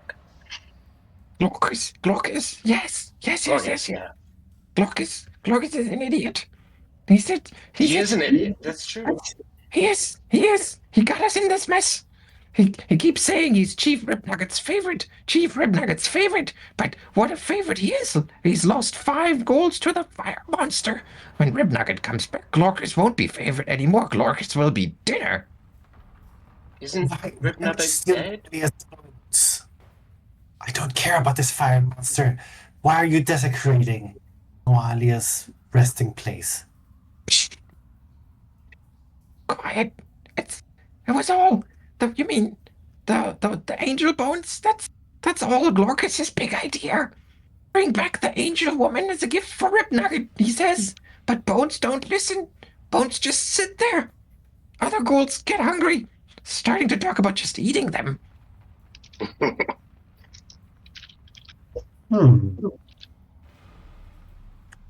So Ribnugget's not dead anymore? Yeah, she's kind of dead. Not really though. Kinda dead, okay. Not he's like not like Zoduk. I'm dead, but I came back hungry, And Ripnugget is dead, but he came back angry. Different kind of dead. Oh, Scarier how did he kind. come back? Who brought him back? Who? I don't know. I don't know. Shh, please be quiet. Whatever's lurking under Sandpoint is more dangerous than we thought. Yes. Resurrect the angel, they say. There was many things, but an angel, she would not have been happy with that. That's what drove her to commit the things she did. They do them again, it's going to be a disaster for the whole town.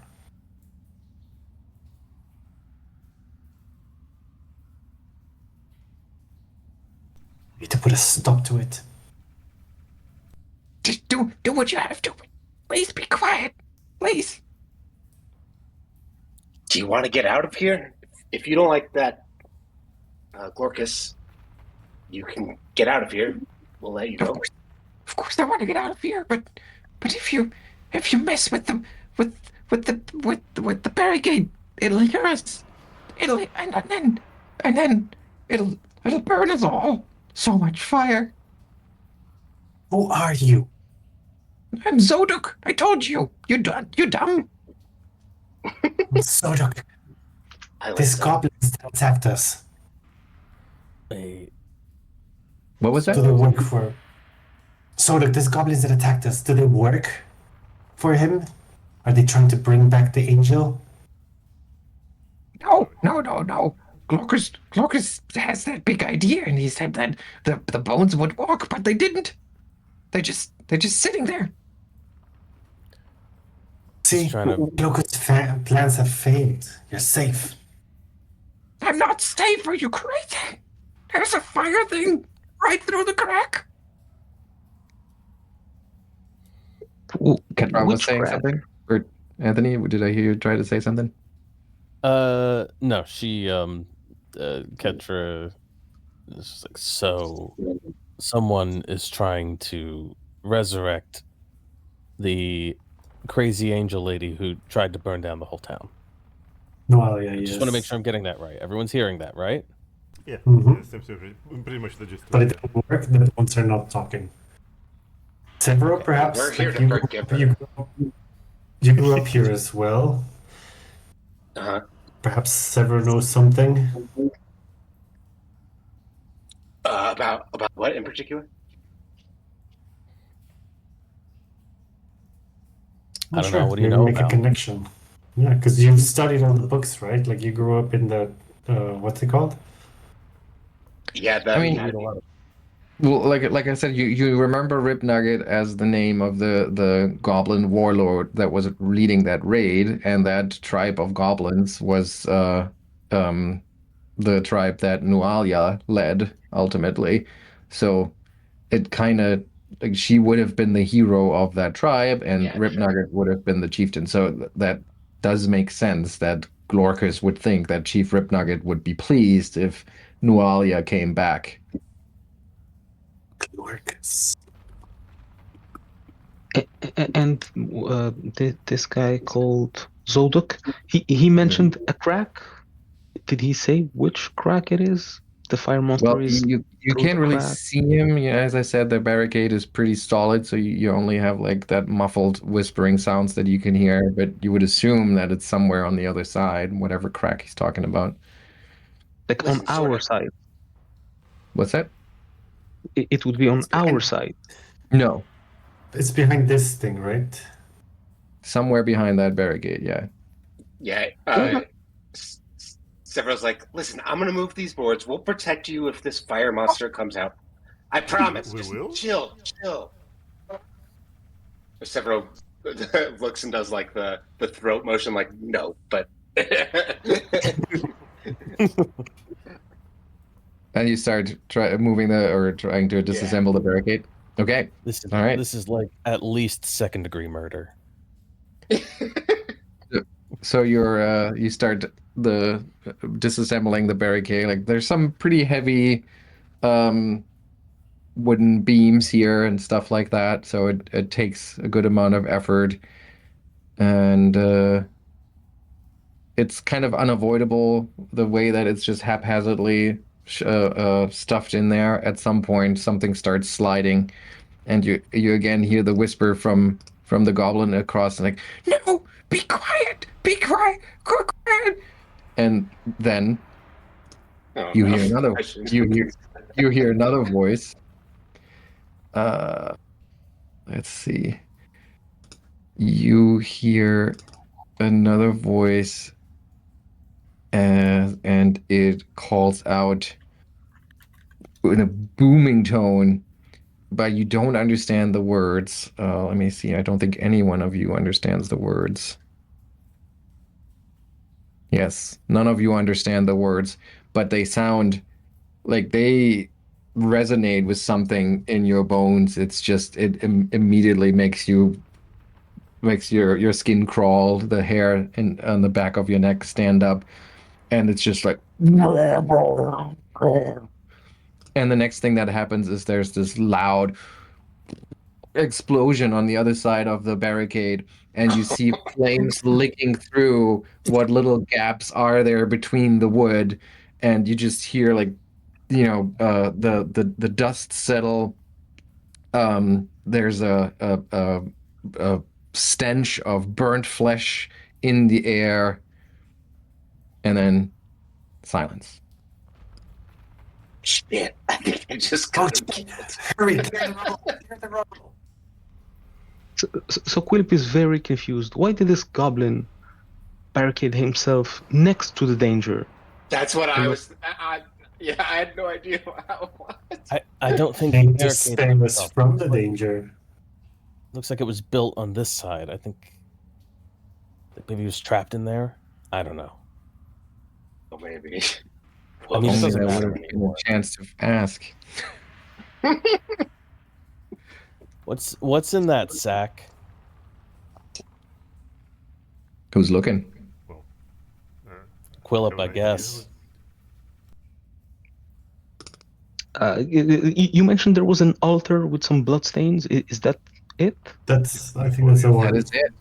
And on top, you find that wrapped bundle. The piece of cloth turns out to be a shroud, a burial shroud, and inside there's a disarticulated skeleton, and the left arm is black, and the hand looks like a large talon. So that's pretty clearly Nualia's remains. Shit, if we would have looked at that first. So we're done here, right? We totally did not need to get that guy Although killed. I think we probably should. I think it was unavoidable. Uh-huh. Yeah. we because should check whoever out was the trying to bring him barricade, back is not just going in to case if stop something at it. happens again. Okay, I didn't understand that. You were both talking at the same time. Cardis, why didn't you start? Yeah, and Toren would say that maybe we probably should make sure that nobody gonna dig under the graveyard again. So like maybe we should check out the whatever was burning and being, after that behind that barricade. And Oh, you want to go fight the fire master? I mean, it's just par for the course, I guess. Holly? Well, Toren and I have dealt with fire before. Yeah, now I will say, Toren, I mean, there was this blast of fire, and I think you sensed that, but there was something off about that. It didn't just feel like your run-of-the-mill, bonfire or like actual fire. It had some strange quality to it. You can't really put your finger on it. Well, I mean, I think Toren could try to explain to it, but like I don't think everyone would be interested in him describing how his chi reacts very weirdly to this fire. So it clearly was a natural force intruding upon the calm of this town. But well, yeah, it's something like that. I will, with respect and reverence, wrap Noalia's bones again in the shroud, carefully folding it together and holding it until I can find the proper place to bury it. To bury? Bury them? No. Or No, we You- gotta you- give him to get them out. Father. Because Father Xanthos wants to talk to them. okay, Yeah. yeah, to take them back to Father Santos, just like yeah, to keep them. Yes. So I Yeah, will we're take, actually, but with respect and reverence, I will take them folded. Yeah, we're respectfully robbing the grave. Yes. I mean, it's not really a Thank you, grave Gabe. anymore. It was already robbed. Yeah, the grave was Yeah. robbed before us. Yeah. You're robbing the robbers here, so. Yeah, you should be able to grab the remains from the wrapped bundle there and put them on your sheet. They're two bulk in total, so I don't know where you currently stand, but it might start to get encumbering. No, you're still good. I'm okay. Most of my esoteric are just like little things, so it's fine. Right. Can Quillip try to make sense of the altar? Is there any sort of design or anything like Oh, that? good question. Yeah, try a religion check here. Or recall knowledge, yep, that's good. Quillip, knowing what you know, you don't recognize those patterns as any kind of, religious symbol, and neither do you, Sevro. Okay. I mean, it clearly seems to have some kind of spiritual significance, but you can't decipher it. Toren, on the other hand, Oh my god. you do recognize those bloody symbols as runes associated with a demon lord, also known as Him Who Gnaws, the Lord of Ghouls, Cabriri. What? Well, I mean, I had to read a lot of storage stuff with my deep obedience. How do you spell that? Cabriri, like this. And Toren, I don't know if you share this, but you do know like a little bit about the myth of Cabriri. The legend is that Cabriri was the first mortal to eat flesh of his kind, and then he died soon thereafter from a stomach complaint, no less, and was reborn in the Outer Rifts as the first ghoul. And maybe that's just a species stereotype that your fellow dwarfs would have circulated, but there is rumor that Cabriri was an elf, and that's why ghouls have those long ears, and why elves are immune to their paralysis. But that's how the legend goes. I see. Well, it must have been. Could have been superstition, but I mean, it's just fits too well. But yes, Toren will probably share this eventually after he ponders the altar long enough.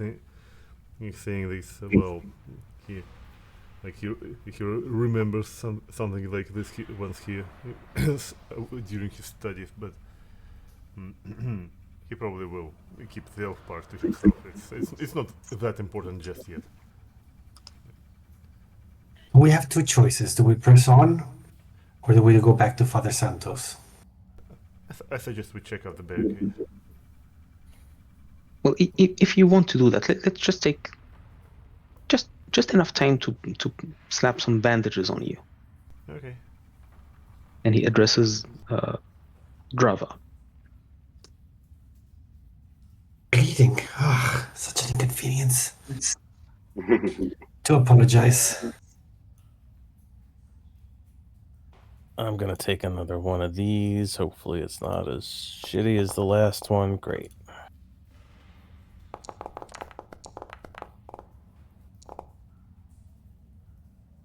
Oh, wow. Good.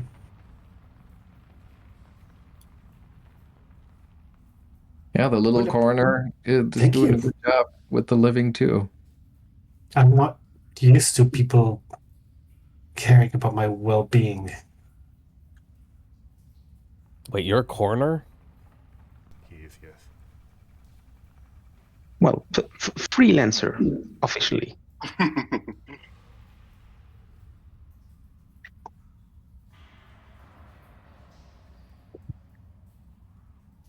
Well, if you want to go ahead. Yes, of course. That's what we're here for, right? I do appreciate your administrations, I have to say. Yes, Sevro, you Hey. started this. I started what? How did I start anything? The barricade. Come on. Get it done. Oh, yeah. See, it was inevitable. And he'll start moving boards away. Yeah, well, since Toren also suggested first, he will just start disassemble it himself.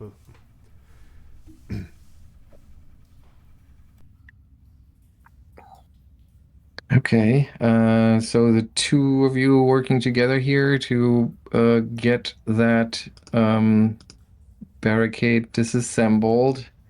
Okay. Hang on here. Let me figure something out. Okay. So we have used that. Okay.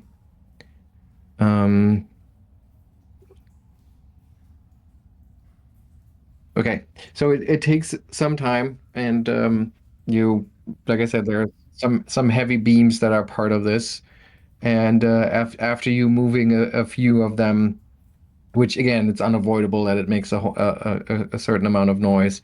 Once again, that voice rings out that just makes your like immediately makes your knees weak. Still speaking a language you do not comprehend, but its intent is clear. It's commanding something, but you don't really know what. Do you continue? We're in it too. In for a penny, in for a pound, I guess. I suppose so. I mean, Toren might as well just yell at this thing before, like, speaking common, you imp.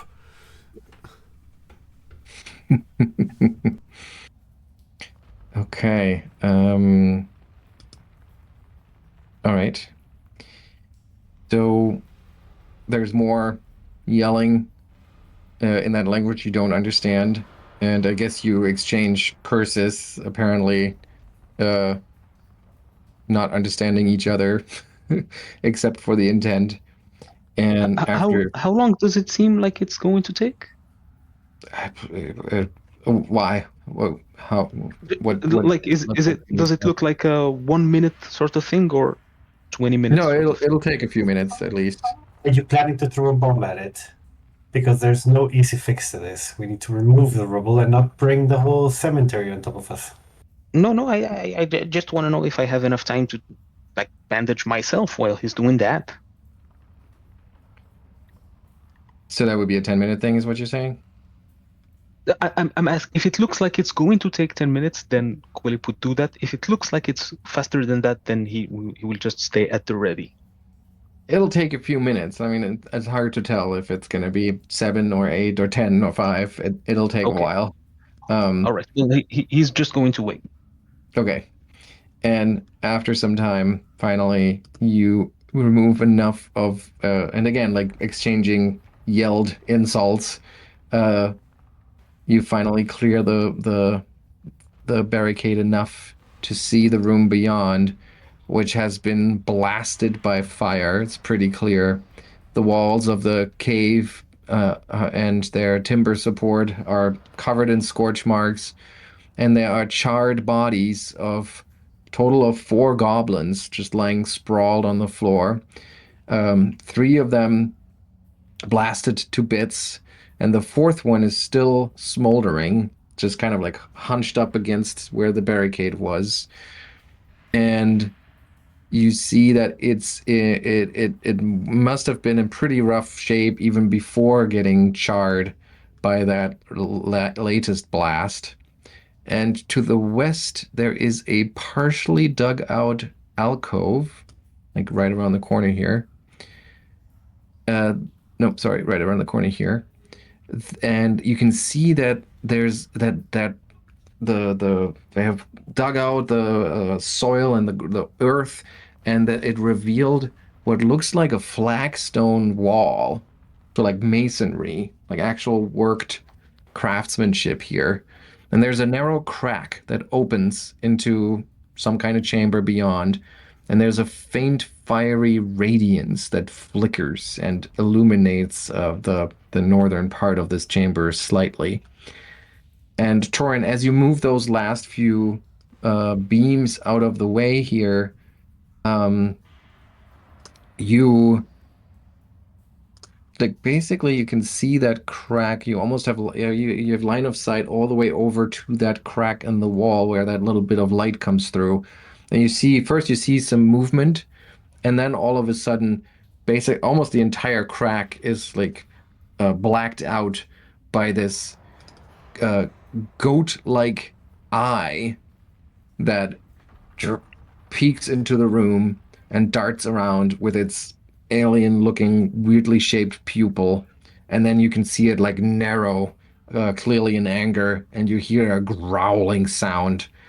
And then the words of a magical incantation and a subtle shift in the texture of the air later, foom, foom, a creature appears right in front of you.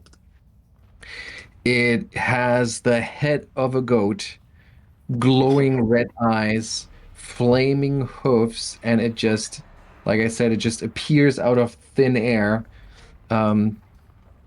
seemingly dimension doored over here. And it immediately starts yelling at you, still in that language you don't understand. It's berating you, like in a rage, and it doesn't make a big secret out of its disposition here. So I think we're gonna just roll for initiative. And Toren, I'll let you roll intimidate if you wanted to for initiative because you were trading insults here. Maybe that'll. Toren's intimidate is -1, so. Okay, so you weren't very convincing with your insults. I don't think it's accounting for scout, which should give everyone another +1. I don't know how to activate that. Okay. Like I have it as my exploration activity, but I've just added it by hand. Yeah, and there is a scout effect that we can put on people, but it's too late for that now. It doesn't really shift the initiative, though. It's fine. Okay. All right. So, yes, and it actually gets the first turn. What's that? No, just thinking. Sorry. Yep. Okay, let me see here. I didn't expect you guys to go this way, so I have to take a look at this thing first. Okay,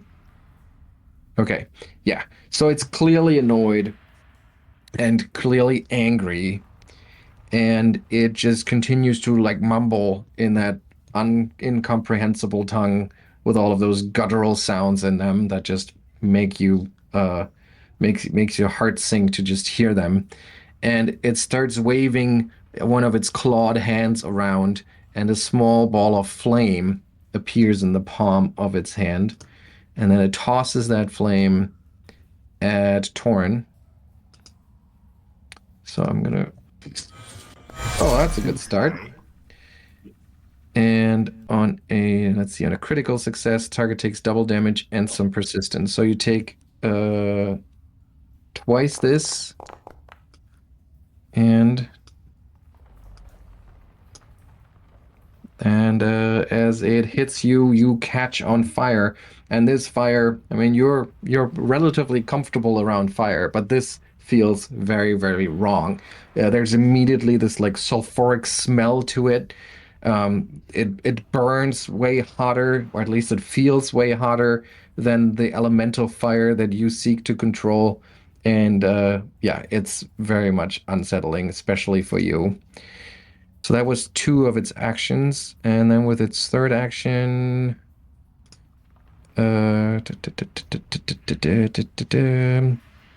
it'll just take a step forward with its hoofed cloven feet, leaving trailing hoof prints of smoldering fire. And then it's Ketra's turn. Okay. Ketra is going to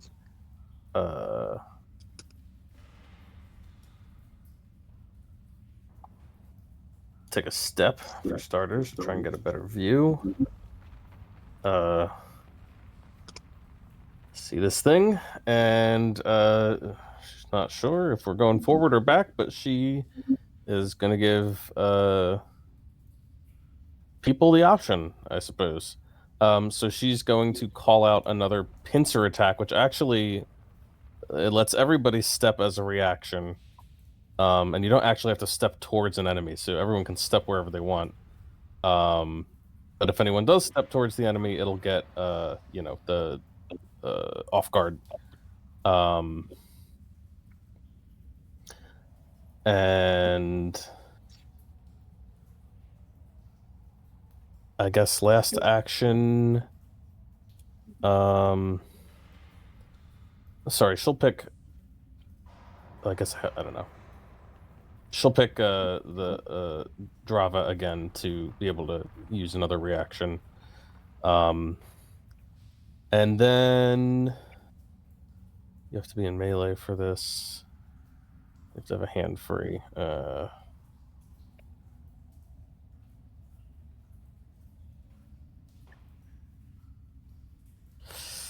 I don't really know what to do with my last action this time, actually. I guess I'm just gonna try to intimidate it. I don't know what language it speaks. Yeah, sure. I mean, go ahead and try. She's just gonna yell out, "We're not like that ghoul you set on fire. We're gonna kill you." Very impressive intimidation attempt, I'm sure. So I target it, and then damn it, I guess I have to hit an actual macro for it, right? To make it. Where's demoralize?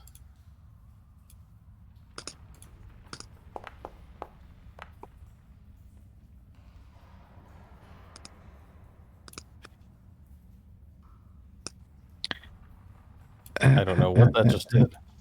Oh, that is a success. Click to apply effects and immunity. Okay, put that on. Oh. Yeah, so even though you don't share a language, it does seem to be like it looks up her, and it's weird goat face is hard to read, but you get the sense that it is somewhat unsettled.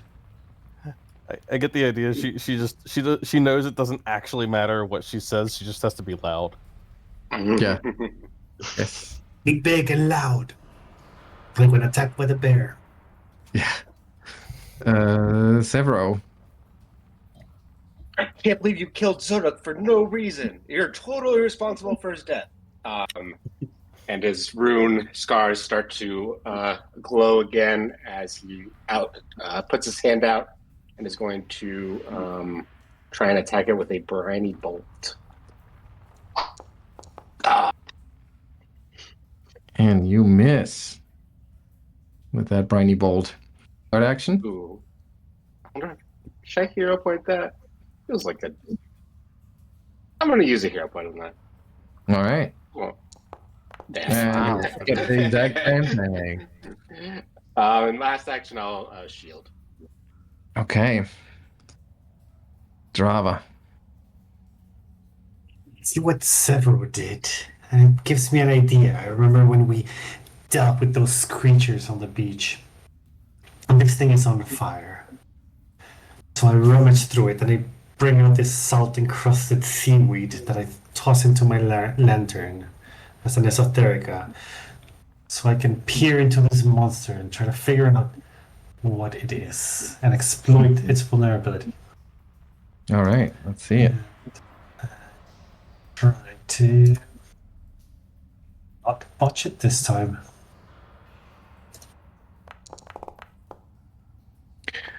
Okay, that is a regular success. So I guess it works like a regular recall knowledge on top of your exploit vulnerability, or is that just is it only the weakness Um, thing? I think it's only the weakness thing, it's right? its highest weakness. Oh no, it's you can call an Sorry, important what fact weakness? about the creature, learning its highest weakness, but not its other weaknesses, resistance, or immunities. Okay. So a fact about this creature is that this looks like a demon, a so-called Brimorak. You know that they are, or you recognize it as one of the kinds of demons that are born from the souls of arsonists, and you know that they are weak to cold iron, and I guess you only learn that's the only thing you learn, right? Its highest weakness. Yep. So cold iron. And oh, I would have to get the closer to stab it, and I don't really want to do that because then we will be cornered in. But I can give it this liquefying stare.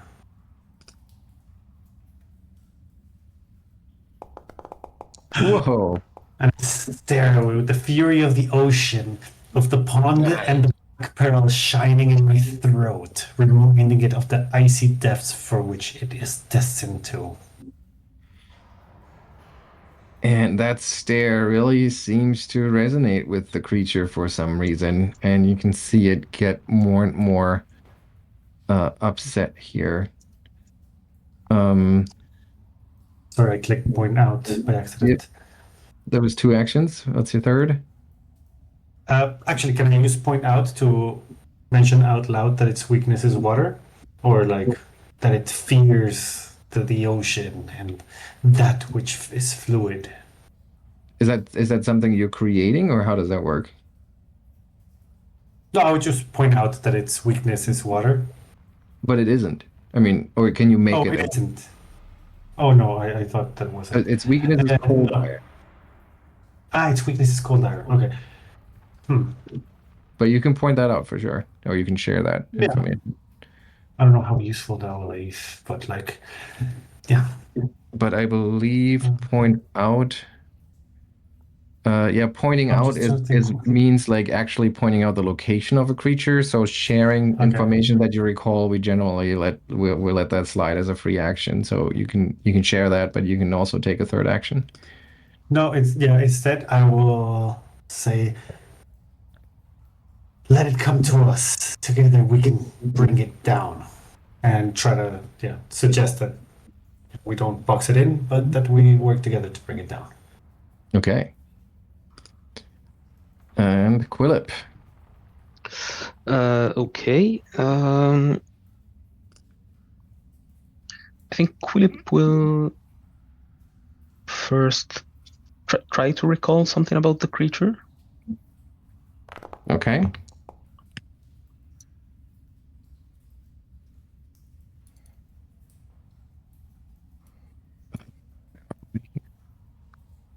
It's the skill that's relevant. Okay. You don't know. It's hard to tell. This looks maybe an aberration of some kind.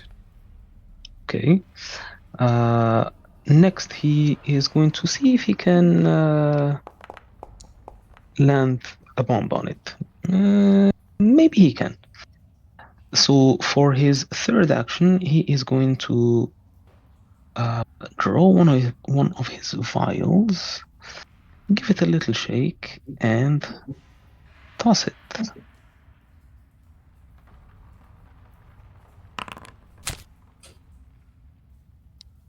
Okay, and it connects. Let's see the damage.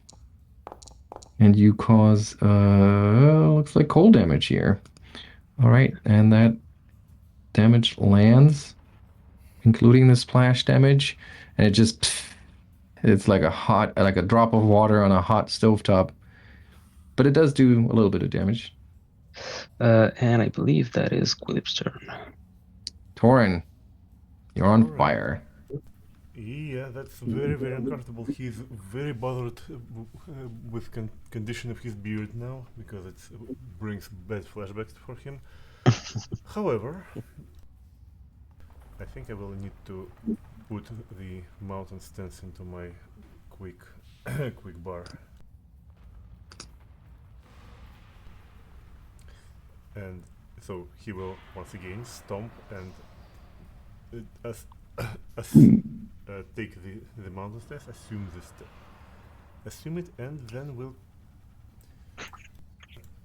I guess, I mean, he's not very. He's not. Doesn't think that it will end very well if that thing goes out, because it already was throwing fire at him, and well, it probably, if he steps outside, it probably will start throwing fire at everybody else. But at least we can try to start making flurry of blows again.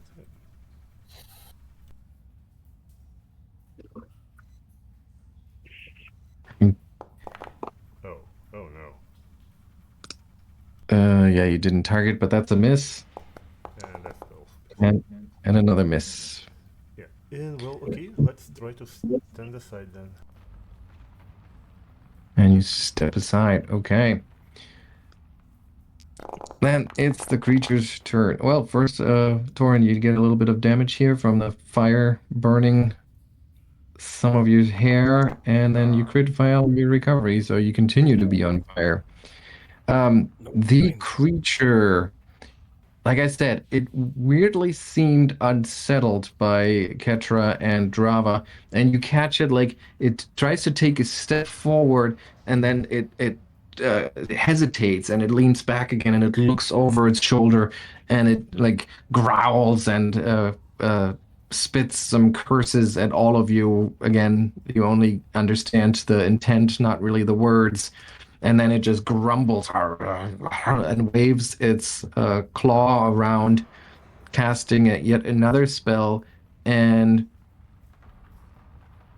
disappears.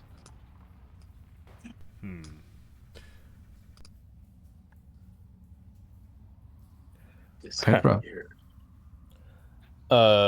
Yeah, Ketra does not like that.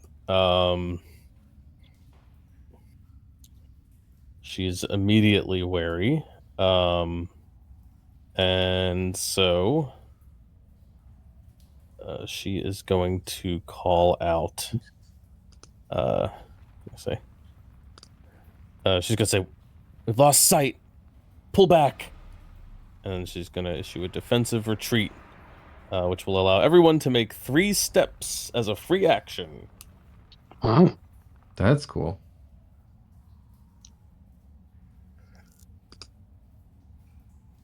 And actually, because it has the brandish trait, I have to pay close attention to this. Because it has the brandish trait, I have to be wielding my banner when I do that, and I also can't do it myself. Yes, and also everything with a tactics trait, you can. Wait, where is it? I just saw that. You can use multiple tactic actions in a round. A character cannot respond to more than 1 tactic per round, regardless of source. Oh. So Okay. yes, so that's important for everyone else to know. You have to decide. You only get 1 tactic per round that you can respond to. Okay then. Yeah. So she's going to. That was 2 actions. Her third action, she can't ready. So she can't demoralize what she can't see. I guess that's. She's gonna. No, her hands are full. She's gonna step herself as well. All right. Actually, putting herself right up in the front and saying, "My blade is cold iron." Oh. And it's Sevro's turn. Can't see it. I think he's just going to delay. Okay. Drava? With my lantern, as an implement, we get a +1 to visual perception checks, and I believe it also has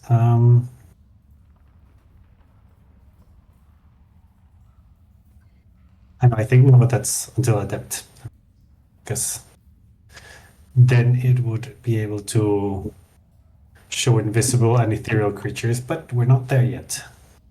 Oh, I see. Well, you can seek, just a regular seek, trying to see what's going on. Yeah, so I get a +1 to visual perception checks, bonus checks to recall knowledge. Okay, yeah. I will try to seek with it. Shining it around. It has to be here somewhere. From where you stand right now. Yeah. Okay. Yeah, because I'm almost reluctantly, I'm following Ketra's orders or like commands, like strategies. I might not fully trust her yet, but she seems to know what she's doing. So seek would be what? Just perception? It's a basic action. You can use your basic action macro to seek. It's not there. There's shove, sneak, steal, swim. Exploration, right? No. No. On encounter, there should be an action called seek. No. Yeah, there is. Yep. Sorry about that. No problem. Okay. You shine the light of your lantern around, through the whole cave that you're in, and as much of the fire blasted room next door, but you don't see anything. No creature hiding. Quillip. Quillip is going to step next to Toren and make a little concoction and then shove it down his throat. Oh, okay. That will be one of these. I just need to pull it out. There, and then I can use this.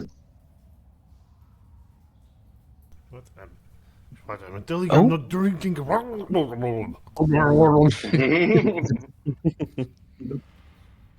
yeah, it's in the chat, so yeah, you can. Yeah, strange. I can't actually click on it. You can or you cannot? No, I can't. I can see what it does. Okay, I can turn it. Oh, apparently that doesn't work for me either. Item. Okay, what does it do? Doesn't seem to work. Activating it. So I think it's basically quick healing. Oh no, wait. Oh, that wasn't the same thing. Sorry. I'll just pop it back out. Can I show it from here? It's just 1 minute of quick healing one. Okay. Yeah. There it is. Okay, and then it's Toren's turn. Okay. Well, I think it's apply healing, right? Let's do this one, and I think I will also apply his own healing. I have a healing potion, so Toren will, I believe it is manipulate to pull it out, and one action to drink it.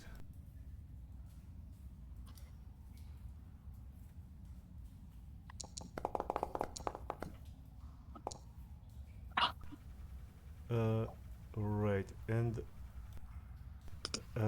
can I actually use one of my actions to try to beat down the flame?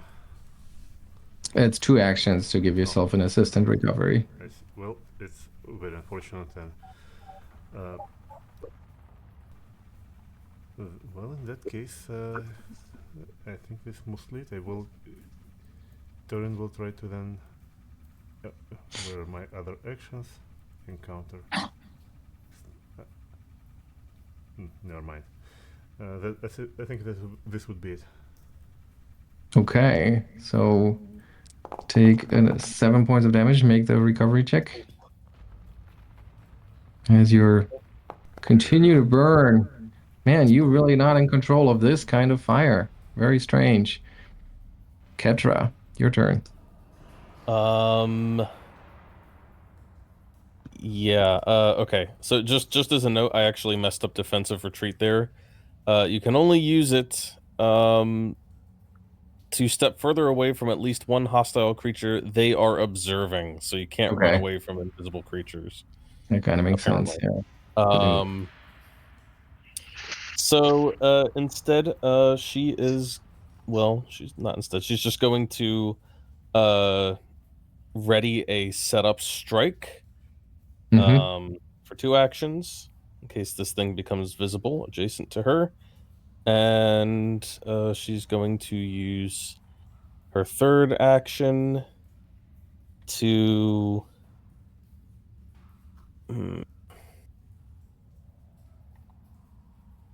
Toren's in pretty bad shape. I don't think she wants to miss him or get away from him.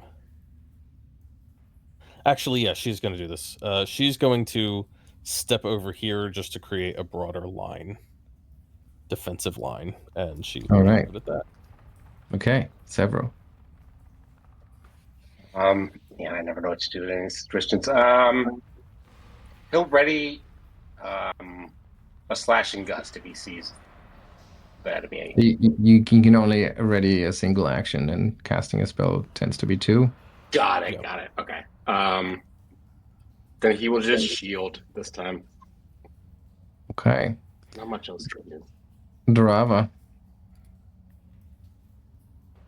Still trying to find this fiendish creature. So I'm gonna keep seeking. Yeah, you keep shining your lantern. There's no sign of it. No sign of its activity either. It's just And if I quiet. don't see anything, then can I still move? Yes, you still have 2 actions. Gone? And I move towards the cave. And you move towards the cave, and you Yeah. see that it has retreated back behind that crack. And as you move back into the fire-blasted cave here, its head reappears behind that crack with its like goat face yelling at you, and it's brandishing its weapon. But for some reason, it seems very hesitant to move away from that chamber. Okay, I Third still have action? 1 action, which Yep. will be exploit vulnerability. I mean, it's really just a crack. I don't think you have good. Well, yeah, sure. Okay, go for it. You've seen Let's it. see it, right? Yeah, it's good enough. Actually, no, I don't need to do it because I already did. So it's still applying. Right. You're right. So And what's your 3rd action? stare at it hatefully. You are the scum that burns the innocent ones. And it fails. Yeah, now that I it's tried. back in its little chamber there behind the crack, it does not seem to be so easily frightened. Quillip, your turn. No. Okay, so Quillip heard that Drava found the creature, so he's going to step forward. So that's his. Oh no. I guess that's 1 move. I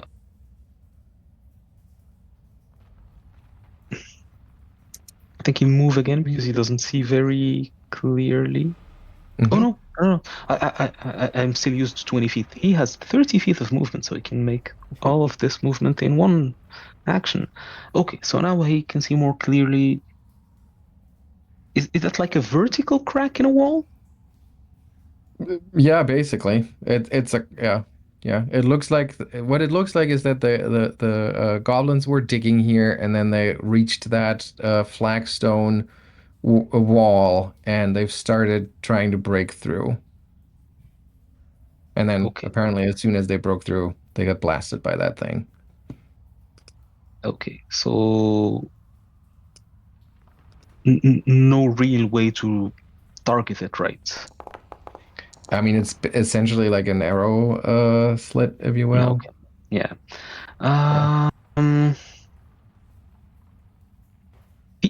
Quilp will he has 2 actions remaining. He'll ready an attack strike if this thing teleports again. Okay. Toren, still on fire.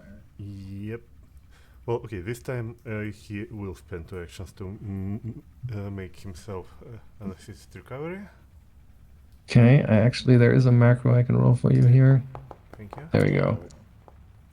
Okay, That's a success. So that means it goes away, right? It should already be, yeah. All right. And that leaves me with 1 action left, and Toren will, well, he will sigh in grief for his ruined clothes again, but I suppose we might as well try to go in again since everyone else went in.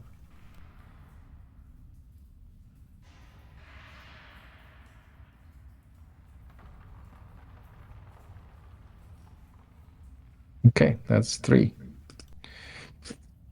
From behind the arrow slit, like, oops, I shouldn't have done that. Yeah, anyway. From behind that like arrow slit thing, it essentially has improved cover here, which I probably should put on it somehow.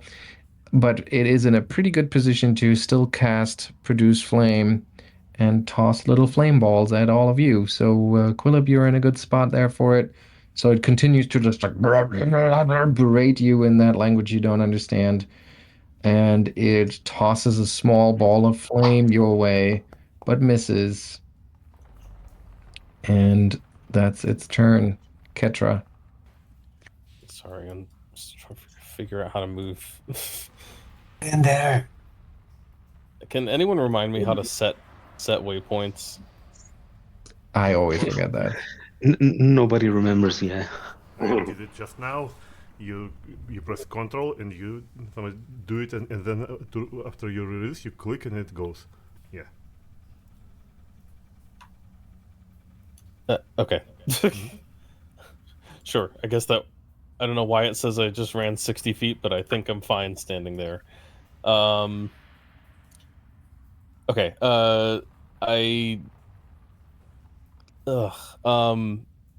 So Quillip, when you throw a bomb, do you just take a strike and you get to draw and throw as part of that strike, or do you use some other? Does the action have another name? So just throwing a bomb is strike, but I have Quick Bomber, which allows me to draw and strike at the same time. And that's an action, Uh, or is that just a feature? I think it's a feat. It does have one. Yeah. There's an ability called Quick Bomb. It has the one action sign. I'm not entirely sure. If I check. It's still a strike. It says you interact to draw a bomb and then strike with the bomb, but it's just one action to do that. Okay, so here's for clarification, Simon. My strike hard feature lets another creature make a strike. It just says strike. So I don't know if that lets him do something else. Like, does it just have to be he has the bomb in hand and he chucks it? Or yeah, it is allowing him to make the strike. You attack with a weapon you're wielding or with an unarmed attack. That's what you can do. So if you have the bomb in hand, he could use it. Yeah. In hand. Yeah. Okay, so that is not going to help much. Okay. Yikes.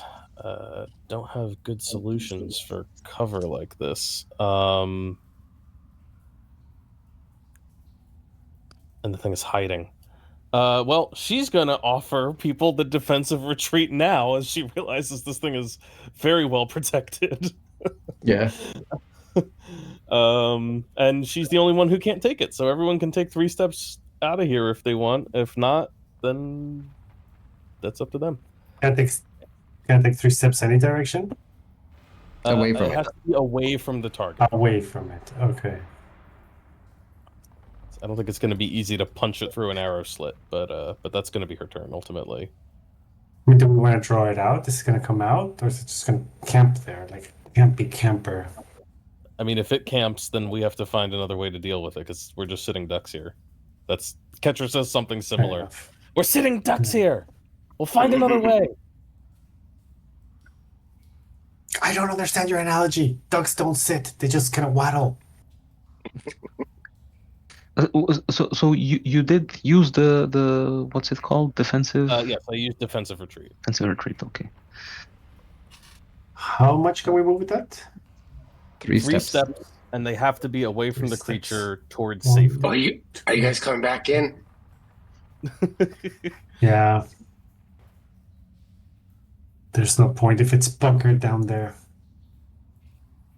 All right. So your friends seem to retreat from the fire blasted room. Sevro, what do you do? He'll run in. No, he'll just Sevro. he'll be like, "What? Did you find it? What's going on?" I mean, he's not going to go in there by himself. So, for all intents and purposes, he's just going to stay Found here. it. The cowardly creature burns from a distance. Arsonist remains, camping and waiting. If we can't draw it out, we'll have to find a different way to get it. Drava, it's your turn. I assume that meant a delay for Sevro. Yeah, I mean, yeah. Yeah. Okay. Drava. So that's kind of what I say. Yes, it's hiding like the coward arsonist it is. The souls of cowards abounds in it. If it can't come out, we'll have to find a way to draw it out. And yeah, Delay. All right. there's not much to do. Delay. That's Yeah. fine. That's totally fine. Quillip. I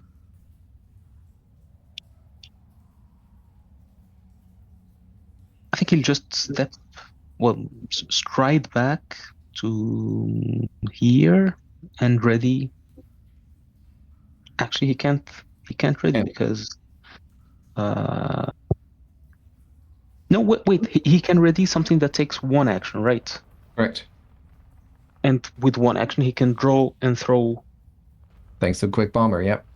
Yeah. Nice. Okay, so he'll do that. He'll ready that for when this creature comes into view.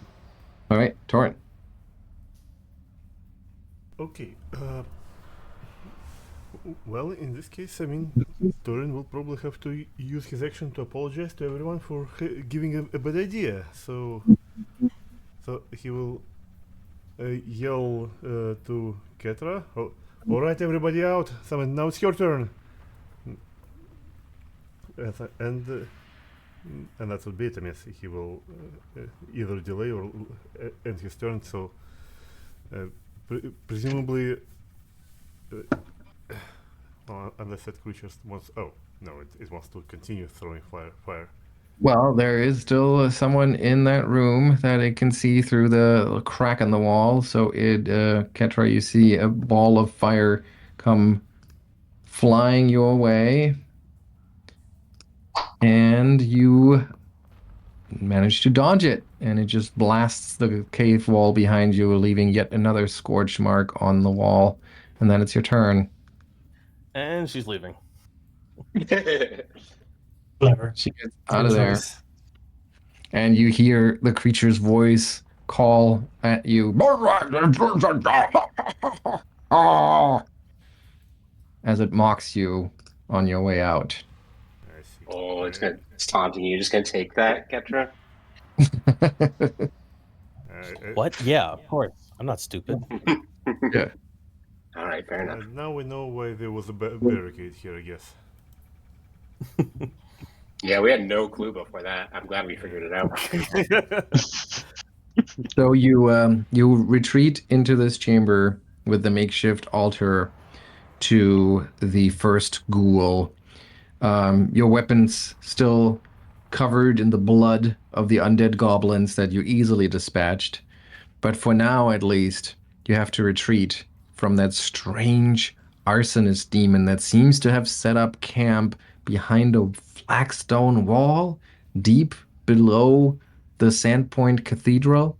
What could this possibly be that's just waiting there behind the graveyard soil?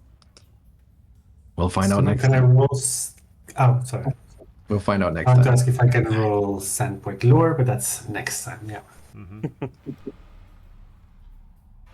All right. All right, that was fun. I'm liking this campaign so far. I mean, it's Yeah. still new, but Yeah, I guess it's about time we ask Father Xantos for that free spell casting. Yeah. That's right. That's right. It's interesting to see how everyone kind of fits in combat and how the character sheets go from theory to practice. Yes, yes. And I like the commander so far. I'm a little I disappointed. love this class.